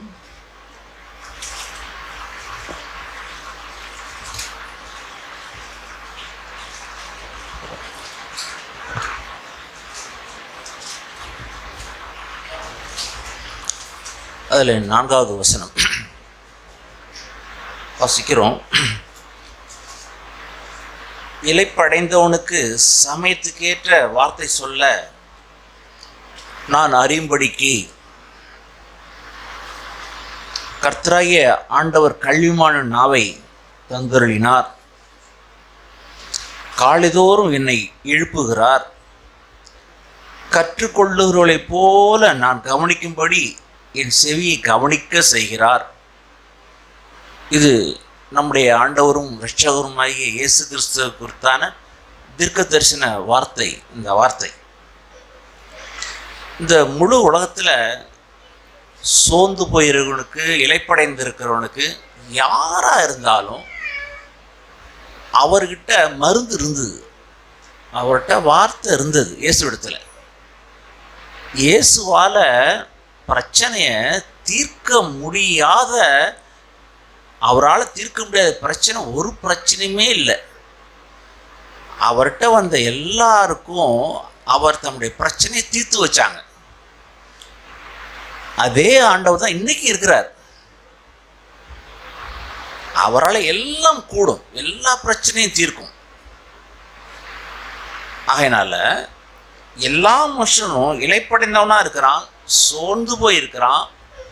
சிலருடைய வாழ்க்கை சிக்குழுந்து சூழ்கண்டு போல பிரச்சனை இருக்குது. இந்த பிரச்சனை என்னமாகுமோ, இந்த சூழ்நிலை என்னமாகுமோன்ற பயம் நமக்கு இருக்குது. சில பிரச்சனை மலை போல் இருக்குது. சில பிரச்சனை இது என்னமா நடக்கும்னு நினைக்கிறோம். சில நேரங்களில் இந்த நாயின் ஊரில் இந்த விதைவுடைய மகன் மறித்து போய் அவனை கொண்டு போய் அடக்கம் பண்ணுவதற்கு போவாங்க. அப்போ நம்முடைய ஆண்டவர் அந்த வழியாக வர்றாங்க. அவளுடைய சூழ்நிலையை பார்க்குறாங்க. அவனை பாடையை தொட்டு சுகமாக்கி தாயிட்ட மகனை ஒப்பு கொடுக்குறாங்க. 4 நாள் அங்கே மறித்து அடக்கம் பண்ணப்பட்டு நாரி போன அந்த லாசருடைய சரீரம் இருக்கிறது. அங்கே ஆண்டவர் பார்த்து, லாசருவே எழுந்து வா என்று சொல்லி அவனை உயிரோடு எழுப்பி அவனுடைய சகோதரிமார்களுக்கு அவனை கொடுக்கிறார். நாம் துதியின் வேலை இப்போது கேட்டது போல அந்த பெரும்பாடு உள்ள ஸ்திரீ தன் ஆஸ்திகள் எல்லாம், எல்லா கெட்டிக்கார வைத்தியர்களெல்லாம் பார்த்தாச்சு, தன்னுடைய பிரயாசெல்லாம் பட்டாச்சு, பணமெல்லாம் போயிட்டாச்சு. சில பேர் சில வைத்தியரை நம்பி நம்பி தன்னுடைய பணம் பூரா செலவழிச்சிருப்பாங்க. அதே மாதிரி அவளும் யாரெல்லாம் சொல்கிறாங்களோ அந்த வைத்தியர்களெலாம் போயிட்டு வந்துட்டா, எல்லா பணமும் செலவழிஞ்சு போயிட்டு மிஞ்சி கடைசியில் நாரும் தோளுமாய் இப்போவோ இன்னும் செத்தவோ என்று சொல்லி சாவுக்காக காத்திருக்கிறாள். அப்பொழுதுதான் அவள் இயேசு குறித்து கேள்விப்படுறாள். அவருடைய வஸ்திரத்தின் ஓரத்தையாயிலும் தொட்டால் நான் சுகமாக சொல்லி இயேசுடைய வஸ்திரத்தை தொடுகிறாள். தொட்ட உடனே வல்லமை இயேசுவிடத்தில் புறப்பட்டு அவளை சுகமாக்குறது. ஆண்டவர் கேட்கிறார் பேதுருவை பார்த்து, யாரப்பா என்னை தொட்டது என்று. என்ன ஆண்டவர் இப்படி கேட்குறீங்க, உண்மை எல்லாரும் தானே தொட்டுக்கிட்டு இருக்கிறாங்க. இல்லை இல்லை, என்னை விசுவாசத்தோடு தொட்டது யார்? அவருக்கு தெரியும் இன்னார் தொட்டதுன்னு. அவள் பயந்து நடுங்கி அவருடைய பாதத்தில் விழுந்து அவள் நடந்த கதையெல்லாம் சொல்றா. எத்தனையோ வருஷங்களா, எவ்வளோ பணங்களை, எவ்வளோ மஷட்டை எல்லாம் போச்சு ஆண்டவரே. இப்போ எனக்கு பிரேத குழிக்கு போகிறதுக்கு தான் காத்திருக்கிறேன், ஒன்றும் இல்லை. அந்த மாதிரி நேரத்தில் அவருடைய வல்லமை புறப்பட்டு போனது. நான் இது ஏன் இதெல்லாம் சொல்கிறேன்னா, இயேசுவால் தீர்க்க முடியாத ஒரு பிரச்சனை கூட இல்லை. இங்கே அமர்ந்திருக்கிற தேவனுடைய பிள்ளைகளே, உங்களையும் என்னையும் சேர்த்து சொல்கிறேன். சில நேரத்தில் சில பிரச்சனை பிசாசு நமக்கு பெருசாக காமிப்பான். இது தீர்க்க முடியாதுன்னு சொல்லுவான். இல்லை இல்லை, தேவனால் கூடாத காரியம் என்ன இல்லை. மீதி சொல்லுங்களேன். தேவனால் கூடாத காரியம் ஒன்றுமில்லை. இன்னொரு வசனம் சொல்லுகிறேன், விசுவாசிக்கிறவனால் மறந்து போக வேண்டாம். நீங்கள் இந்த 2 சாவியும் வச்சுங்க. உங்கள் சாவியை பத்திரமா எக்கில் வச்சுங்க. 2 சாவியும். தேவனால் எல்லாம் கூடும், விசுவாசிக்கிறவர்களால் கூடும். தேவனுடைய வார்த்தையை நீங்கள் ஒருபோதும் அந்த சாவியை பத்திரமா வச்சுங்க. நான் என்ன சொல்ல விரும்புகிறேன்னா, இப்படி பிரச்சனை உடையவர்கள் அந்த காலத்திலிருந்து இந்த நாள் வரைக்கும் ஏராளம் மக்கள் உண்டு. ஆனால் எல்லா பிரச்சனையும் இயேசு என்ற அந்த ஒரு நபர் தீர்த்து வச்சுக்கிட்டே இருக்கிறாங்க. இன்னைக்கும் தீர்த்து வைக்கிறாங்க, நாளைக்கும் அவர் என்ன செய்வாங்க, தீர்த்து வைப்பான். நம்முடைய ஆண்டவர் கல் அல்ல, மண், மரம் அல்ல. அவர் நேற்றும் இன்றும் நாளையும் மாறாதவர். நம்முடைய ஆண்டவர் மாறாதவராய் பிதாவுடைய வலது பாசத்தில் வீட்டிருக்கிற ராஜாதி ராஜனாய் இருக்கிறார் அவர். ஆகையால் அருமையான தேவனுடைய பிள்ளைகளே, அவரால் தீர்க்க முடியாத ஒரு பிரச்சனையும் இல்லை. ஆகையால் இந்த முழு உலகம் இலைப்படைந்து இருக்கிறது. எவ்வளோ பணம் வச்சிருந்தாலும் அவனுக்கு பிரச்சனை, எவ்வளோ ஜாதி சாணம் சொந்த பந்தம் இருந்தாலும் அவனுக்கு பிரச்சனை, எவ்வளோ புத்திசாலி இருந்து படித்து எவ்வளோ பெரிய ஆளாக இருந்தாலும் பிரச்சனை. பிரச்சனை இல்லாத ஆளே இந்த உலகத்தில் இல்லை தெரியுமா உங்களுக்கு? நீங்கள் நான் நினச்சலாம் அவனுக்கு என்ன குறமோ, அவளுக்கு என்ன குறம்போ, நாம் அவளுக்கு என்ன அழகான ஸ்திரீ, அவனுக்கு அவ்வளவு பணம் இருக்குது, ஓ இவனுக்கு என்ன குறைச்சமோ. இந்த முழு உலகம் பிரச்சனையில் சிக்கிட்டு மாட்டிக்கிட்டு தான் இருக்கு. ஆனால் இவங்க இத்தனை பேரும் இயேசு என்ற ஒரு நபர்கிட்ட வரலன்னா அவனோட பிரச்சனை தீரவே தீராது. ஆகையினால் இலைப்படைந்தவர்கள் இந்த முழு உலகத்தில் நிரம்பி இருக்கிறாங்க. யாரெல்லாம் புத்திசாலியோ அவள் இயேசுவிடத்தில் வந்து பிரச்சனையை தீர்த்து கொள்வார்கள். யாரெல்லாம் மதியனோ முட்டாளோ அவன் இயேசுவிடத்தில் வராமல் தானே பிரச்சனை சரி செய்து கொள்ளலான்னு அவன் விரும்புவான். அவன் கல்லறைக்கு போகிற நாள் வரைக்கும் அவள் பிரச்சனை சரி செய்து கொள்ளவே முடியவே முடியாது. புத்திசாலிகள் எப்பொழுதும் இயேசுவிடத்தில் வந்து பிரச்சனை தீர்த்து கொள்வார்கள். நான் என்ன சொல்ல விரும்புகிறேன்னா, காலைதோறும் என்னை எழுப்புகிறார். பரலோக பிதா பேசுவதற்கு அவர் எப்பொழுதுமே ஆயத்தமுடையவராக இருக்கிறார். பிதா சொல்வதை குமாரன் எப்பொழுதுமே கேட்கிற வழக்கம் இருந்தது இயேசு. நீங்களும் நானும் இந்த பூமி நாட்களில் ஆண்டவர் சொல்வதை கவனமாக கேட்கணும். இந்த பழக்கம் நம்முடைய வாழ்க்கையில் எப்பொழுதும் இருக்கணும். ஆண்டவரே என்ன சொல்கிறீங்க? நாம் பேசுவோம் மணிக்கணக்கில், ஆனால் அவர் சொல்லுகிற வார்த்தையை கேட்பதற்கு நிறைய பேருக்கு மனம் இல்லை.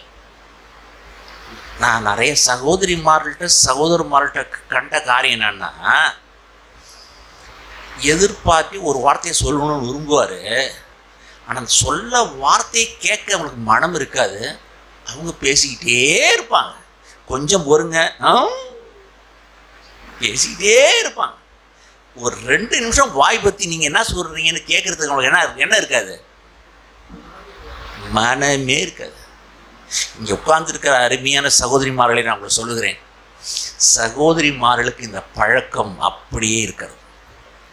அவளுக்கு கேட்கறதுக்கு மனம் இருக்காது, பேசுறதுக்குத்தான் வாய் இருக்கும், மனம் இருக்கும். தவிர எதிரி என்ன சொல்லுகிறான்னு கேட்கறதுக்கு அவங்களுக்கு என்ன இருக்காது.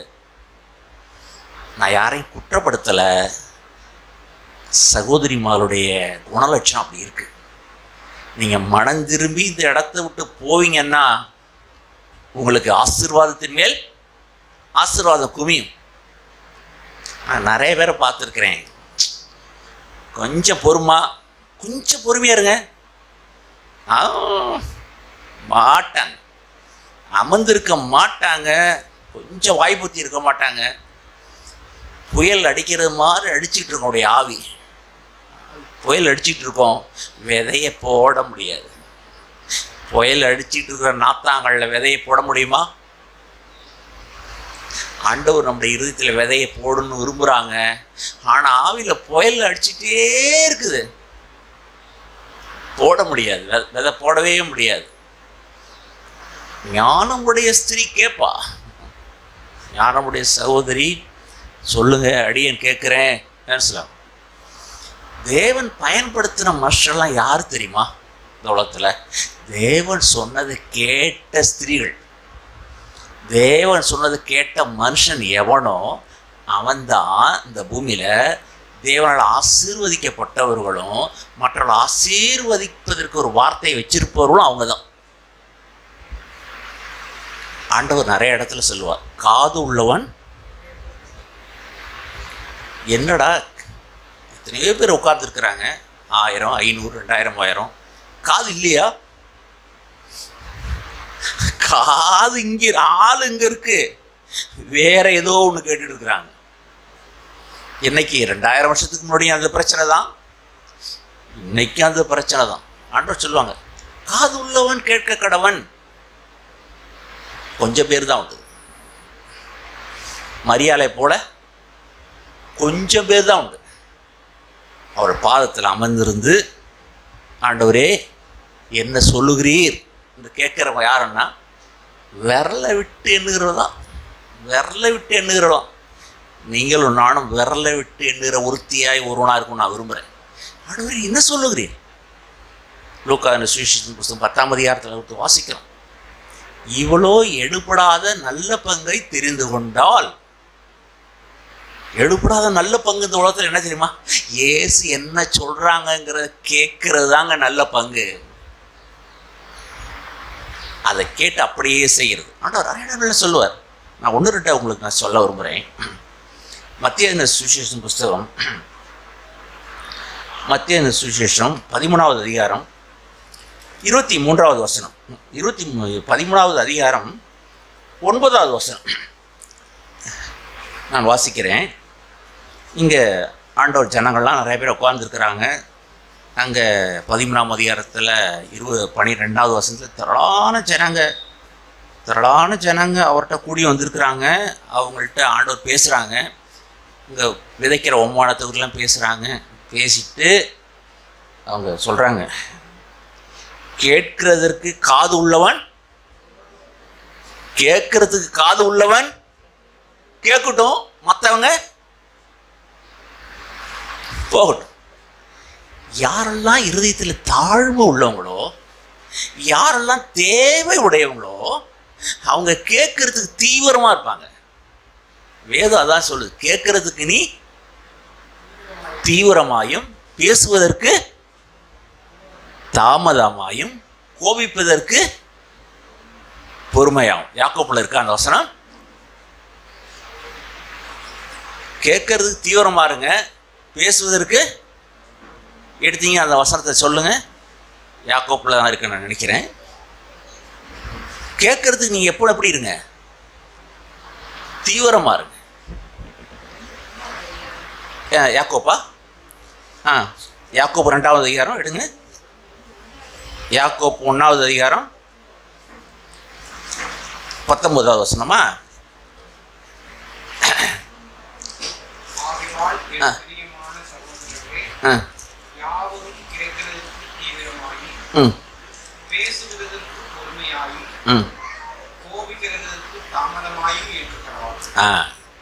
நீங்க இருதயத்தில் பத்திரமா வச்சுங்க. இங்க உட்கார்ந்துருக்கிற தேவனுடைய பிள்ளைகளே, உங்களுடைய இருதயத்தில் பத்திரமா வச்சுங்க. என்ன வச்சுக்கணும்னா, என்ன செய்வாங்க, நீங்க கேட்கறதுக்கு எப்படி இருக்கணுமா? கேட்கறதுக்கு தீவிரமா இருங்க, பேசுவதற்கு பொறுமையா இருந்துருங்க, கோபப்படுவதற்கு எப்படி இருக்கணுமா? கோபப்பட வேண்டாம், தாமதமா இருந்துருங்க. எவ்வளோ அருமையான நல்ல வார்த்தை. பேசுவதற்கு எப்போதும் பொறுமையா இருக்கு. நீதிமொழிகளில் இன்னொரு வசனம் இருக்கிறது, எங்க இருக்குன்னு எனக்கு தெரியல, நீங்க எடுத்தீங்கன்னா சொல்லுங்க.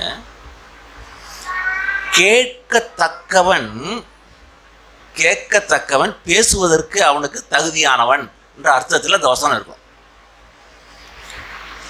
யார் பேசுறதுக்கு உரிமை இருக்குன்னா, யாரு கேட்கிறானோ அவனுக்கு தான் என்ன இருக்கான்? பேசுவதற்கு உரிமை இருக்கான். இந்த அர்த்தத்தில் ஒரு வசனம் இருக்கு, நீதிமொழியில் இந்த வசனம் இருக்கு, உங்களுக்கு தெரியும்.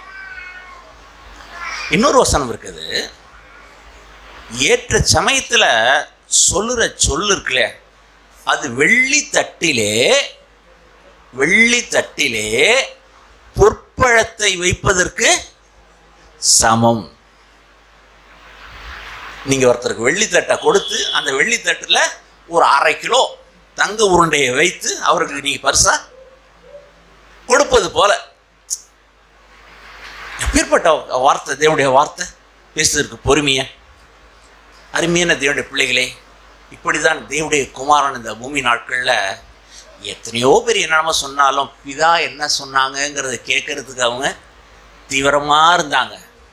அதனாலதான் சிக்கலான பிரச்சனையின் மத்தியிலும் விபச்சாரத்தில் மைமை பிடிபட்டு கொண்டு அந்த ஸ்திரியை இயேசுவை சிக்க வைக்கணும் பார்த்தாங்க. அவங்க எந்த கேள்வி கேட்டு இயேசுவை எந்த ஒரு மனுஷனும் அவரை சிக்க வைக்க முடியல. வந்தவன் தலையை பிச்சுக்கிட்டு, அப்பா இனிமேலுக்கு இவர்கிட்ட எந்த கேள்வியும் கேட்க கூடாதுன்னு சொல்லி என்ன துண்டை காணும் ஓடிட்டான். வேதத்தை நீங்க கவனிக்கமா வாசிங்கனாக்கா இனி அவரிடத்தில் எந்த கேள்வியும் கேட்க துணியவில்லை என்று இருக்கிறது.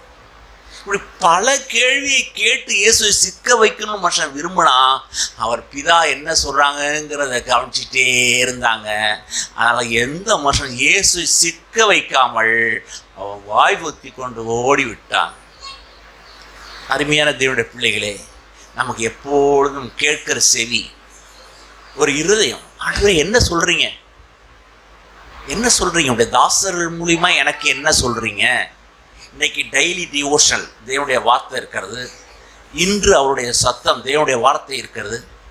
எனக்கு ஆச்சரியமாக இருக்குது, நான் பெற்றிருக்கிற இன்று அவருடைய சத்தம் புஸ்தகம் இருக்க, யாராட்ட அந்த புஸ்தகம் உங்கள்கிட்ட இருக்குன்னு எனக்கு தெரியல. இல்லைன்னா கேட்டு நீங்கள் வாங்கிக்கங்க. நிறைய பேர்கிட்ட நமக்கு செல்ஃபோன் வசதி இல்லை.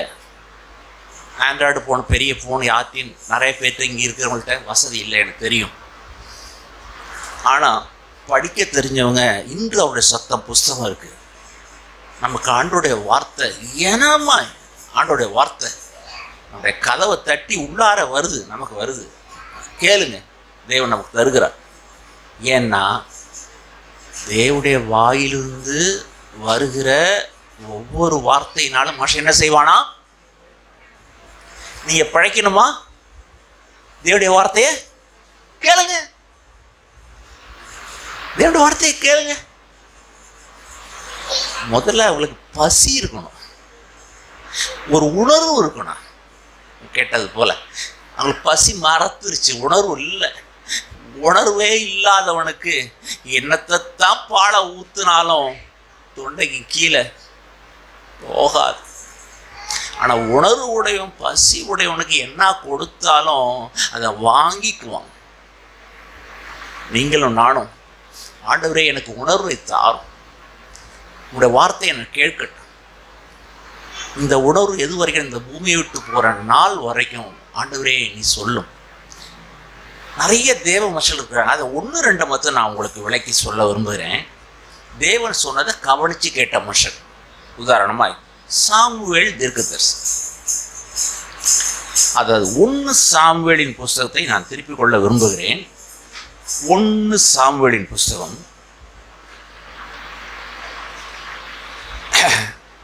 அந்த நாட்களில் இஸ்ரவேலில் மோசே இல்லை. இப்போது அந்த நாட்கள் இன்னொரு ராஜா தேசத்தில் வர இருக்கிறான். அப்போது அங்கே நியாயாதிபதி தேசத்தில் ஆளுகை செய்கிறாங்க. நியாயாதிபதி தான் தேசத்தை ஆளுகை செய்கிறாங்க.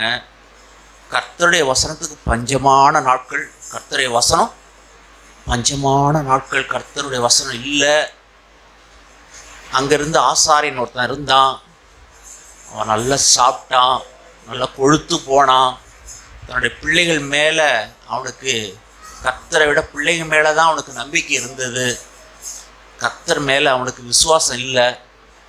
அவன் அங்கேருந்து ஆலயத்தில் நல்ல மூப்பராக இருக்கணும், அதான் அவனுடைய எண்ணமாக இருந்தது. அவனுக்கு தன்னை கொழுத்து போக பண்ணிட்டான். ஆனால் ஆண்டவர் சொல்றதை கேட்குற அளவுக்கு அவனுடைய காது என்னாச்சுனாக்கா திறக்கலை, மந்தமாயிட்டு. அதனால் இப்போ ஆண்டவர், அங்கே ஒரு சின்ன பையன் இருக்கான், 10 வயதோ அல்லது 12, 13 வயதோ, அது எனக்கு தெரியல, சின்ன பையன். ஆண்டவர் பேசுகிறார் இப்பொழுது. அங்கேருந்த ஒருத்தனுடைய கண்ணெல்லாம் இருள் அடைஞ்சிடுச்சு, காதும் இருள் அடைஞ்சிடுச்சு, தலை நிறைச்சிருக்கு, தோல் சுருங்கிருக்கு, பெரிய அனுபவம்லாம் இருக்குது இவருக்கு. ஆனால் கர்த்தருடைய வார்த்தையை கேட்கறதுக்கு இவருக்கு என்ன இல்லை, காது அடைபட்டு. ஆண்டவர் சொல்லுவார், செவிட்டு விரியனே என்று சொல்லுவார் ஆண்டவர் பார்த்து. காதார கேட்டும் கண்ணார கண்டும் இந்த ஜனங்க என்ன பண்ணுறாங்கனாக்கா கொழுத்து போன இருதயத்தில் இருக்கிறாங்க. ஆண்டவர் சொல்லுவார், வருத்தப்படுவார் அந்த காரியத்தை. அது அப்போஸ்தலன் பவுல் சொல்லி வருத்தப்படுவார். காதார ஜனங்க கேட்டாங்க, கண்ணார கண்டாங்க, எத்தனையோ அதிசயங்கள் எல்லாம் பார்த்தாங்க, கேட்டாங்க. அதெல்லாம் எங்கே போகல, இருதயத்திற்குள்ள போகலை. அவளே விட்டுரு. நம்மளை பார்த்து ஆண்டவர் சொல்லிட வேண்டாம். அருமையான தேவனுடைய பிள்ளைகளே, தேவன் எதை செய்யணும்னு நம்முடைய வாழ்க்கை நினைக்கிறாங்களோ அதை செய்ய நாம் அவருக்கு அப்படியே ஒப்பு கொடுக்கணும். ஆண்டவர் செஞ்சு முடிச்சிருங்க ஆண்டவர். இங்கே வாசிக்கிறோம், அந்த நாட்களில் தேவனுடைய வார்த்தை அபூர்வமாக இருந்தது. 1 சாமுவேல் புஸ்தகம் 3ஆம் அதிகாரத்தில் வாசிக்கிறோம், கர்த்தருடைய வசனம் அபூர்வமாக இருந்தது அந்த நாட்களில் என்று வாசிக்கிறோம். அப்படிப்பட்ட அந்த நாட்களில் ஏலிங்கிற ஒருத்தன் அந்த இஸ்ரவேலை நியாயம் விசாரிச்சுக்கிட்டு இருந்தார். அவருடைய இருதயமும் கொளுத்துருச்சு, காதும் மந்தமாயிடுச்சு, கண்ணும் மந்தமாயிடுச்சு.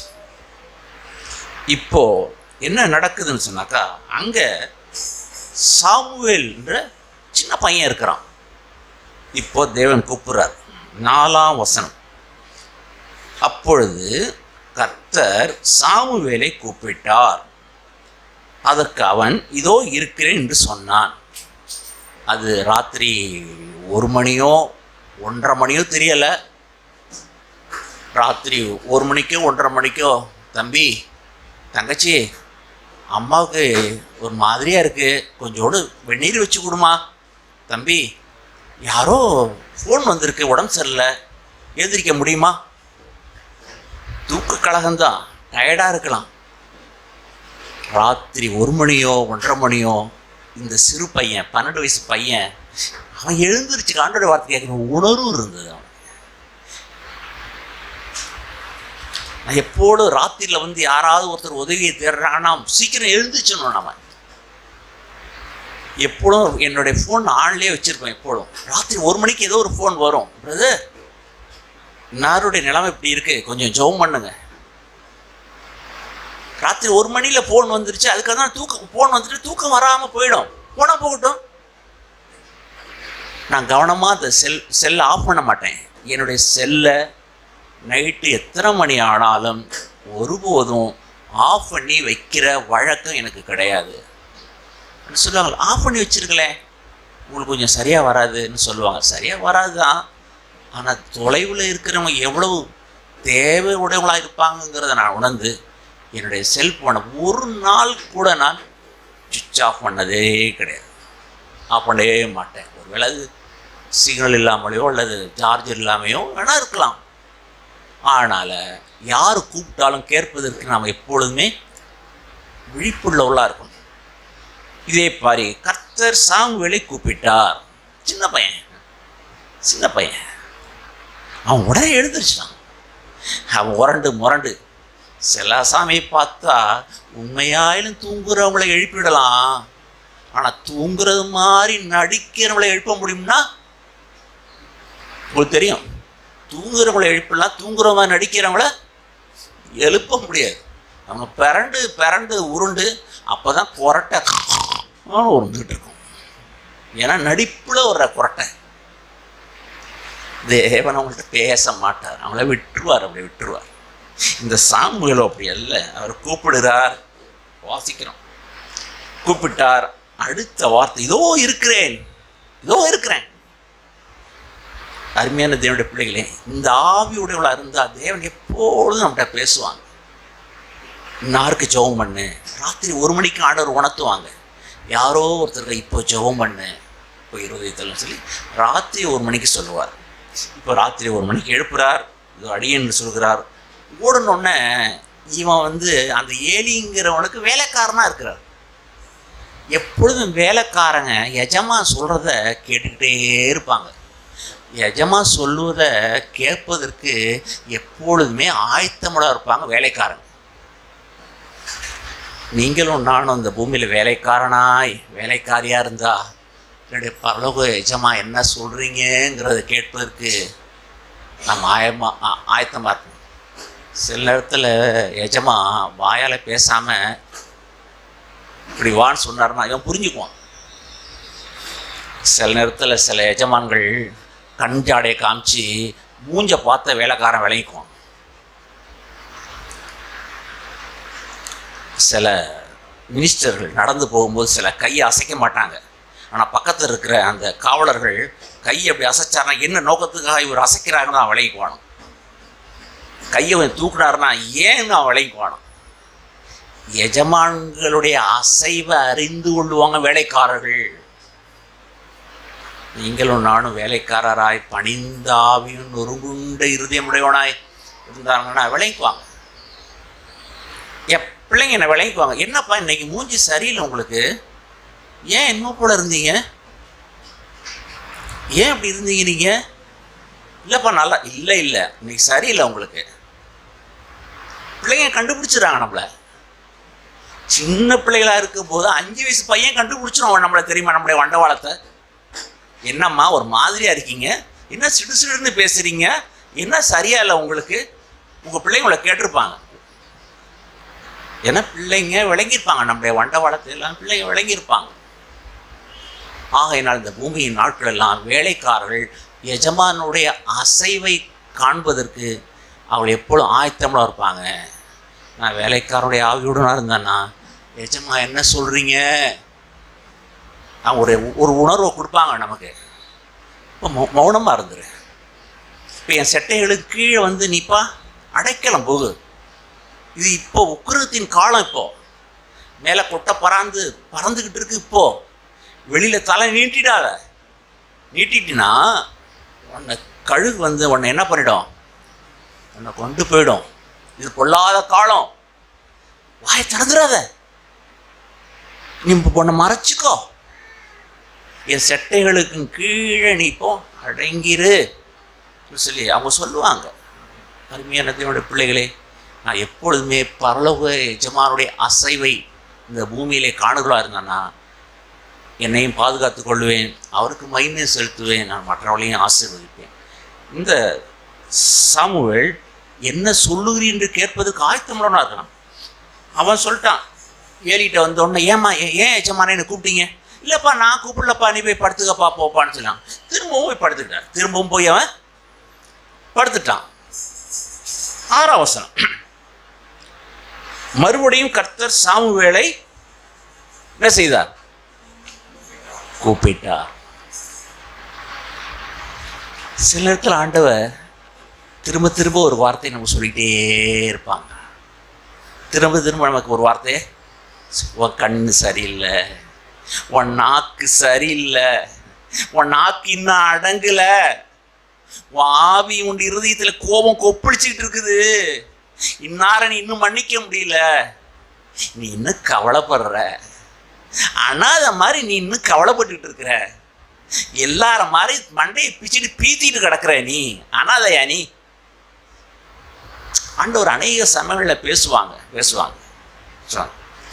அங்கே பார்க்குறோம், மறுபடியும் கர்த்தர் சாமுவேலை கூப்பிட்டார். அப்பொழுது சாமுவேல் எழுந்திருந்து ஏலிடத்தில் போய், இதோ இருக்கிறேன், ஏன் என்னை கூப்பிட்டீர் என்றான். அதற்கு அவன், என் மகனே, நான் உன்னை கூப்பிடவில்லை, திரும்ப போய் படுத்துக்கொள் என்று சொல்லி அவனுடைய எஜமான் சொல்கிறான். போய் படுத்துகிறான். பையன் சின்ன பையன், அவன் டயர்டாக இருக்கும்.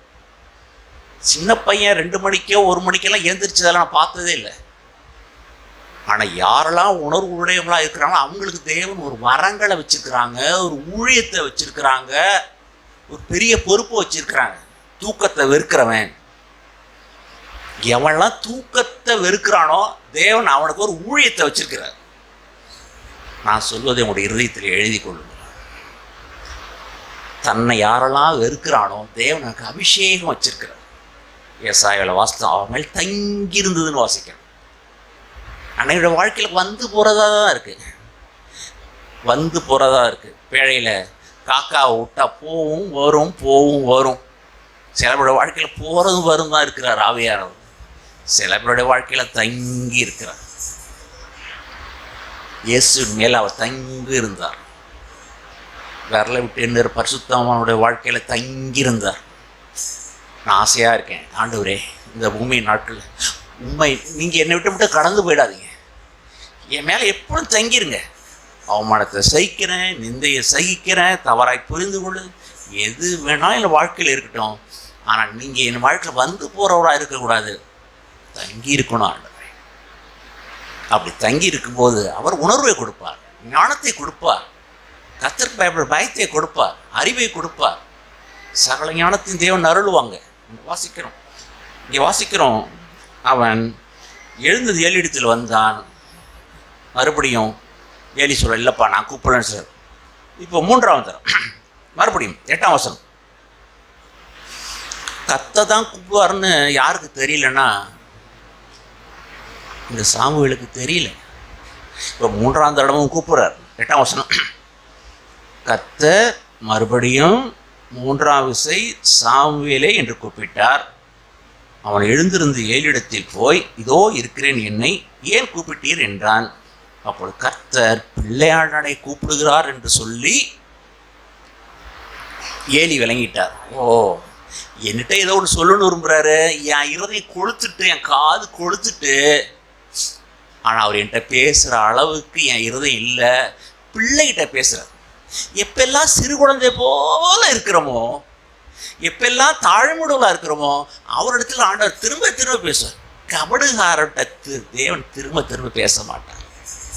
கபடுகாரர்கள், மக்களை மன்னிக்காதவர்கள், வஞ்சகமுடையவர்கள், ஏமாத்துக்காரர்கள், நடிக்கிறவர்கள், மாய்மாலக்காரர்கள், ஒத்த வேஷக்காரர்கள், தனக்காக தேடுகிறவர்கள், தனக்காக வாழ்கிறவர்கள், அவரோடு தேவன் பேச மாட்டார்.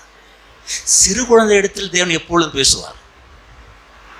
நீங்களும் நானும் எப்பெல்லாம் சிறு குழந்தை போல மாறுகிறோமோ, அப்பொழுது தேவன் திரும்ப திரும்ப திரும்ப திரும்ப திரும்ப திரும்ப அவர் பேசுவார். அப்போது சொல்லுகிறார், 3ஆம் தரம் அவர் சொன்ன உடனே அந்த ஏலி சொல்கிறார், கர்த்தர் கூப்பிடுகிறார் உடனே சொல்கிறார். அப்போது அடுத்த ட்ரிப் உன்னை கேட்கும்பொழுது இப்போ நீ என்ன சொல்கிறன்னா, சொல்லும் கர்த்தாவே, அடியே நான் கேட்குறேன், நீங்கள் சொல்லுங்க, நான் கேளு என்ன சொல்கிறான். அதே போல் 4ஆம் தரம் 10வது வசனம், கர்த்தர் வந்து நின்று முன்போல சாமுவேலே சாமுவேலே என்று கூப்பிட்டார். அதற்கு சாமுவேல், சொல்லும் அடியேன் கேட்கிறேன் என்று சொல்லி சாமுவேலை நோக்கி, நான் என்னென்ன காரியத்தை செய்ய போகிறேன் அந்த தேசத்தில், இப்படிலாம் காரியம் நடக்க போகுதுங்கிற ஒரு செய்தியை சொல்கிறார். ஏன் அப்படின்னா, எத்தனையோ வருஷம் இருந்தாலும் கூட கர்த்தருடைய வார்த்தை கேட்குற அளவுக்கு ஆட்கள் அங்கே இல்லை. இந்த சாமுவேலுடைய இருதயம் அவ்வளோ பக்குவப்பட்டிருந்தது ஆண்டவர் சொல்கிறத கேட்குறது. கர்த்தருடைய வசனம் கேட்க கிடையாத பஞ்சமான நாட்கள் நாம் வாழ்ந்துட்டுருக்கோம். ஆண்டவர் அநேகிட்ட பேச முடியல, ஒரு செய்தியை ரகசியத்தை சொல்ல முடியல. கர்த்தர் தமக்கு பயந்தவர்கள் யாரோ அவர்களுக்கு தான் ரகசியத்தை சொல்லுவார். பாவத்துக்கு பயப்படுகிறவர்கள், அக்கிரமத்தை வெறுக்கிறவர்கள், கண்களின் நிச்சய ஜாக்கிரதையாய் கண்ணை பாதுகாத்து கொள்கிறவர்கள், தீமையான காரியத்தை இந்த காது வழியாக கேட்டு உள்ளே போக யாரெல்லாம் வெறுக்கிறவர்களோ அவர்களுக்கு தேவன் உன்னை சொல்லுவார், அவனுடைய காதுக்கு சொல்லுவார். இங்கே இந்த சாமுவேல் அப்படிப்பட்டவனாக இருந்தான். அப்பொழுது ஆண்டவர் பேசுகிறார், இந்த காரியம்லாம் நடக்க போகுது, இந்த இஸ்ரேல் ஜனங்க பிடிபட போகுது, ஏலியுடைய பிள்ளைகள் இப்படி ஆக போகிறாங்கங்கிற செய்தியை சாமுவேலுக்கு ஆண்டவர் ஒரு காரியத்தை சொல்கிறாங்க. ஆகையினால் அருமையான தேவனுடைய பிள்ளைகளே, கர்த்தர் ஏராளமான காரியம் சொல்லணும்னு விரும்புகிறாரு, ஆனால் கேட்கக்கூடிய மனம் அநேகருக்கு இல்லை.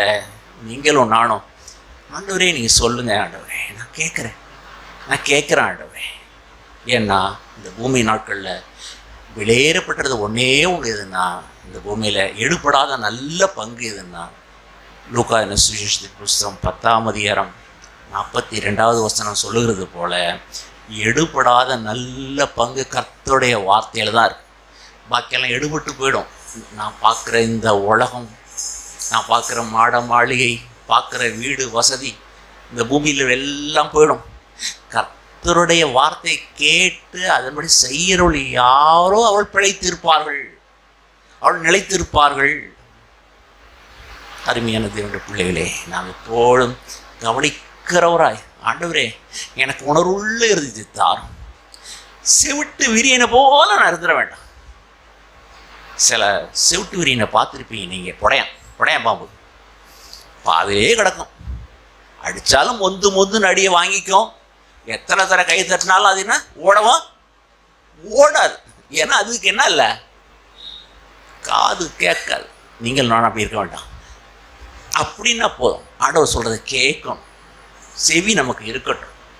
ஆண்டவரே என்னை உணர்வுள்ளவனாக ஆக்க ஆண்டவர் எனக்கு உதவி செய், கடின இருதயம் எனக்கு வேண்டாம் என்று சொல்லுவோம். தேவன் நல்ல தேவன். அருமையானவளே, நாம் கேட்போம், விரும்புவோம், எனக்கு உதவி செய்ய மாட்டோம். அவர் பேச விரும்புகிறார், சொல்ல விரும்புகிறார், ஆனால் கேட்கறதுக்கு அநேகருக்கு மனம் இல்லை.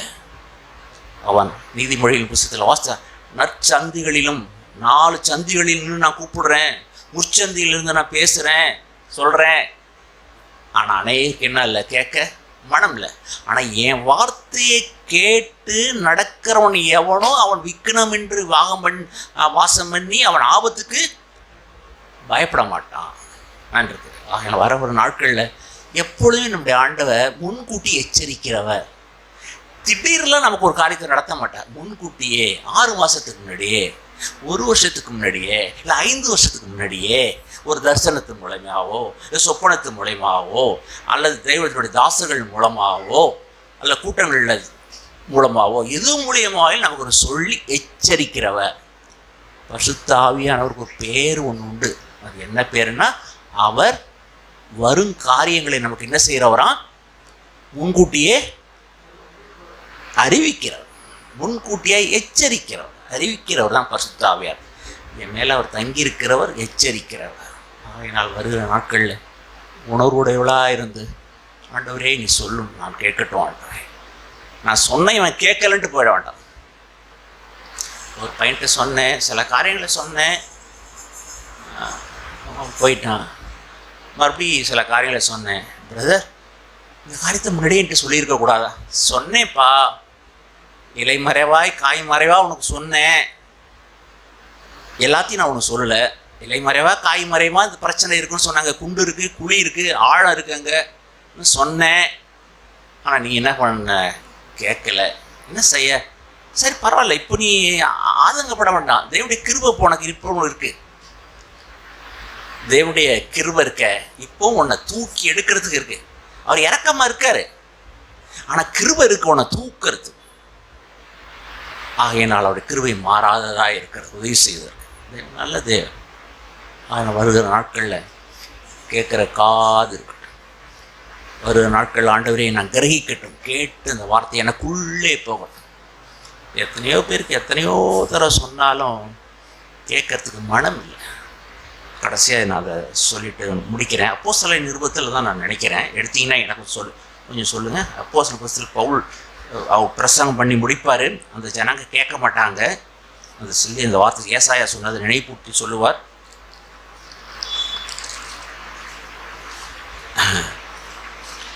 அதாவது அப்போஸ்தலர் புஸ்தகம் 28வது அதிகாரம் 25, 26, 27 அந்த மைக்கில் அப்படியே வாசிங்க. ராகுல் மைக் எடுக்கும். அப்போஸ்தலர் புஸ்தகம் 28வது அதிகாரம் எடுங்க, 25, 26, 27. அப்போஸ்தலர் 28, 25லேருந்து 26, 27 வரைக்கும். மைக் எடுத்தீங்களா? பிரதர் வாசிங்க. 25லேருந்து வாசிங்க. வாசிங்க. அவன் சொன்னவைகளை சிலர் விசுவாசித்தார்கள், சிலர் விசுவாசியாதிருந்தார்கள். இப்படி அவர்கள் ஒருவர் ஒவ்வாமல் இருந்து புறப்பட்டு போகையில் பவுல் அவர்களுக்கு சொன்ன வார்த்தியமாவது, நீங்கள் காதார கேட்டும் உணராதிருப்பீர்கள், கண்ணார கண்டும் பாராதிருப்பீர்கள். இவர்கள் கண்களினால் காணாமலும் காதுகளினால் கேளாமலும் இருதயத்தில் உணர்ந்து குணப்படாமலும் நான் இவர்களை ஆரோக்கியமாக்காமலும் இருக்கும்படிக்கு இந்த ஜனத்தின் இருதயம் கொழுத்திருக்கிறது. காதுகளினால் மந்தமாய் கேட்டு தங்கள் கண்களை மூடிக்கொண்டார்கள் என்று இந்த ஜனத்தினிடத்தில் போய் சொல்லு என்பதை பரிசுத்த ஆவி ஏசாயா தீர்க்கதரிசியை கொண்டு தம்முடைய பிதாக்களுடனே நன்றாய் சொல்லியிருக்கிறார். இந்த ஜனங்களுக்கு சொன்னால் காது இருக்குது, கண்ணு இருக்குது, ஆனால் அவங்க என்ன பார்க்க மாட்டாங்க, ஒன்றும் ஆக மாட்டாங்க, ஒத்து போக மாட்டாங்க. கேட்பாங்க, நல்லா கேட்பாங்க. கடந்த நாள் கூட கேட்டோம் ஒரு வசனம், என் ஜனங்களை போல உட்கார்ந்து அவர் என்ன செய்வார்கள், கேட்பாங்க, ஆனால் கீழ்ப்படிய மாட்டாங்க. ஏன் அந்த வார்த்தை அவங்களுக்குள்ளே போகலை. நம்மளை பார்த்து ஆண்டவர் அப்படி சொல்லிட வேண்டாம். இந்த ஜனங்க என்ன சொன்னாலும் கேட்காத ஜனங்கன்னு சொல்ல வேண்டாம். நான் முந்தி சொன்னது போல் எஜமான் சொல்லுவதை, எஜமானுடைய அசைவை பார்ப்பதற்கு வேலைக்காரர் கவனிச்சிருப்பது போல பரலோகத்தின் பிதா தன்னுடைய குமாரன் இந்த பூமியில் சித்தத்தை முழுமையாக செஞ்சு முடித்தார். இந்த நாட்களில் இயேசுவே நீ சொல்லுகிறத அப்படியே நான் செய்யட்டும், எனக்கு உதவி செய்யும். இப்போ வாய்ப்பு தீரு, அமைதியாக இருந்துரு, இப்போ ஜெபம் பண்ணு, இப்போ தாழ்மையாக இருந்துரு, விட்டு கொடுத்துரு, இப்போ போராடாத, இப்போ கவலைப்படாத சொல்கிறாங்களா? நன்றி ஆண்டவரே, உடைய வார்த்தையை நான் அப்படியே கேட்குறேன்னு சொல்லுவோம். பல நாட்களில் நம்ம கொழுத்து போன இருதயத்தோட, கொழுத்து போன செவியோடு இந்த இடத்த விட்டு போக வேண்டாம்.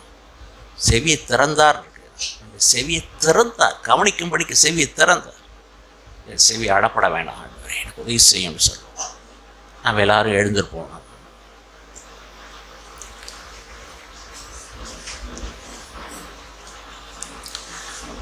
அருமையானவளே, தேவன் நம்மோடு பேசியிருக்காங்க. நாம் கெட்டு போகக்கூடாதபடி தேவன் நம்மோடு பேசியிருக்காங்க. நாம் உணர்வு உள்ளவளாக இருந்தோம்னா தேவன் எந்தெந்த காரியத்தில் என்னுடைய குறைவை சுட்டி காமிச்சாங்கங்கிறது நமக்கு தெரியும். பிரியமானவளே, இந்த நாளில் வந்ததுலேருந்து வாய் திறக்காதவங்க சத்தத்தை உயர்த்தி ஜெபிக்கும்படி நான் உங்களை வேண்டிக் கொள்கிறேன். நாம் எல்லாருமே சேர்ந்து நாம் ஜெபிக்கலாம்.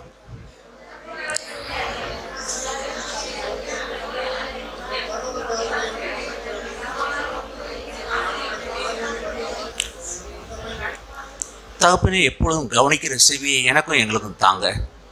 இந்த நாள் கொடுத்துருக்க ஆகாரத்துக்காக நன்றி. இந்த நாள் வந்திருக்கிற பிள்ளைகள் ஒருக்காக நாங்கள் செபிக்கிறோம். உங்களுடைய நாமத்தை எங்களுடைய வாழ்க்கையில் மையப்படுத்தும். நாங்கள் உண்டு உமக்கென்று வாழ எங்களை ஒப்பு கொடுக்குறோம். பொறுப்படுத்திக் கொள்ளுங்க. இயேசு கிறிஸ்து மூலம் ஜெபிக்கிறோம் நல்ல பிதாவே.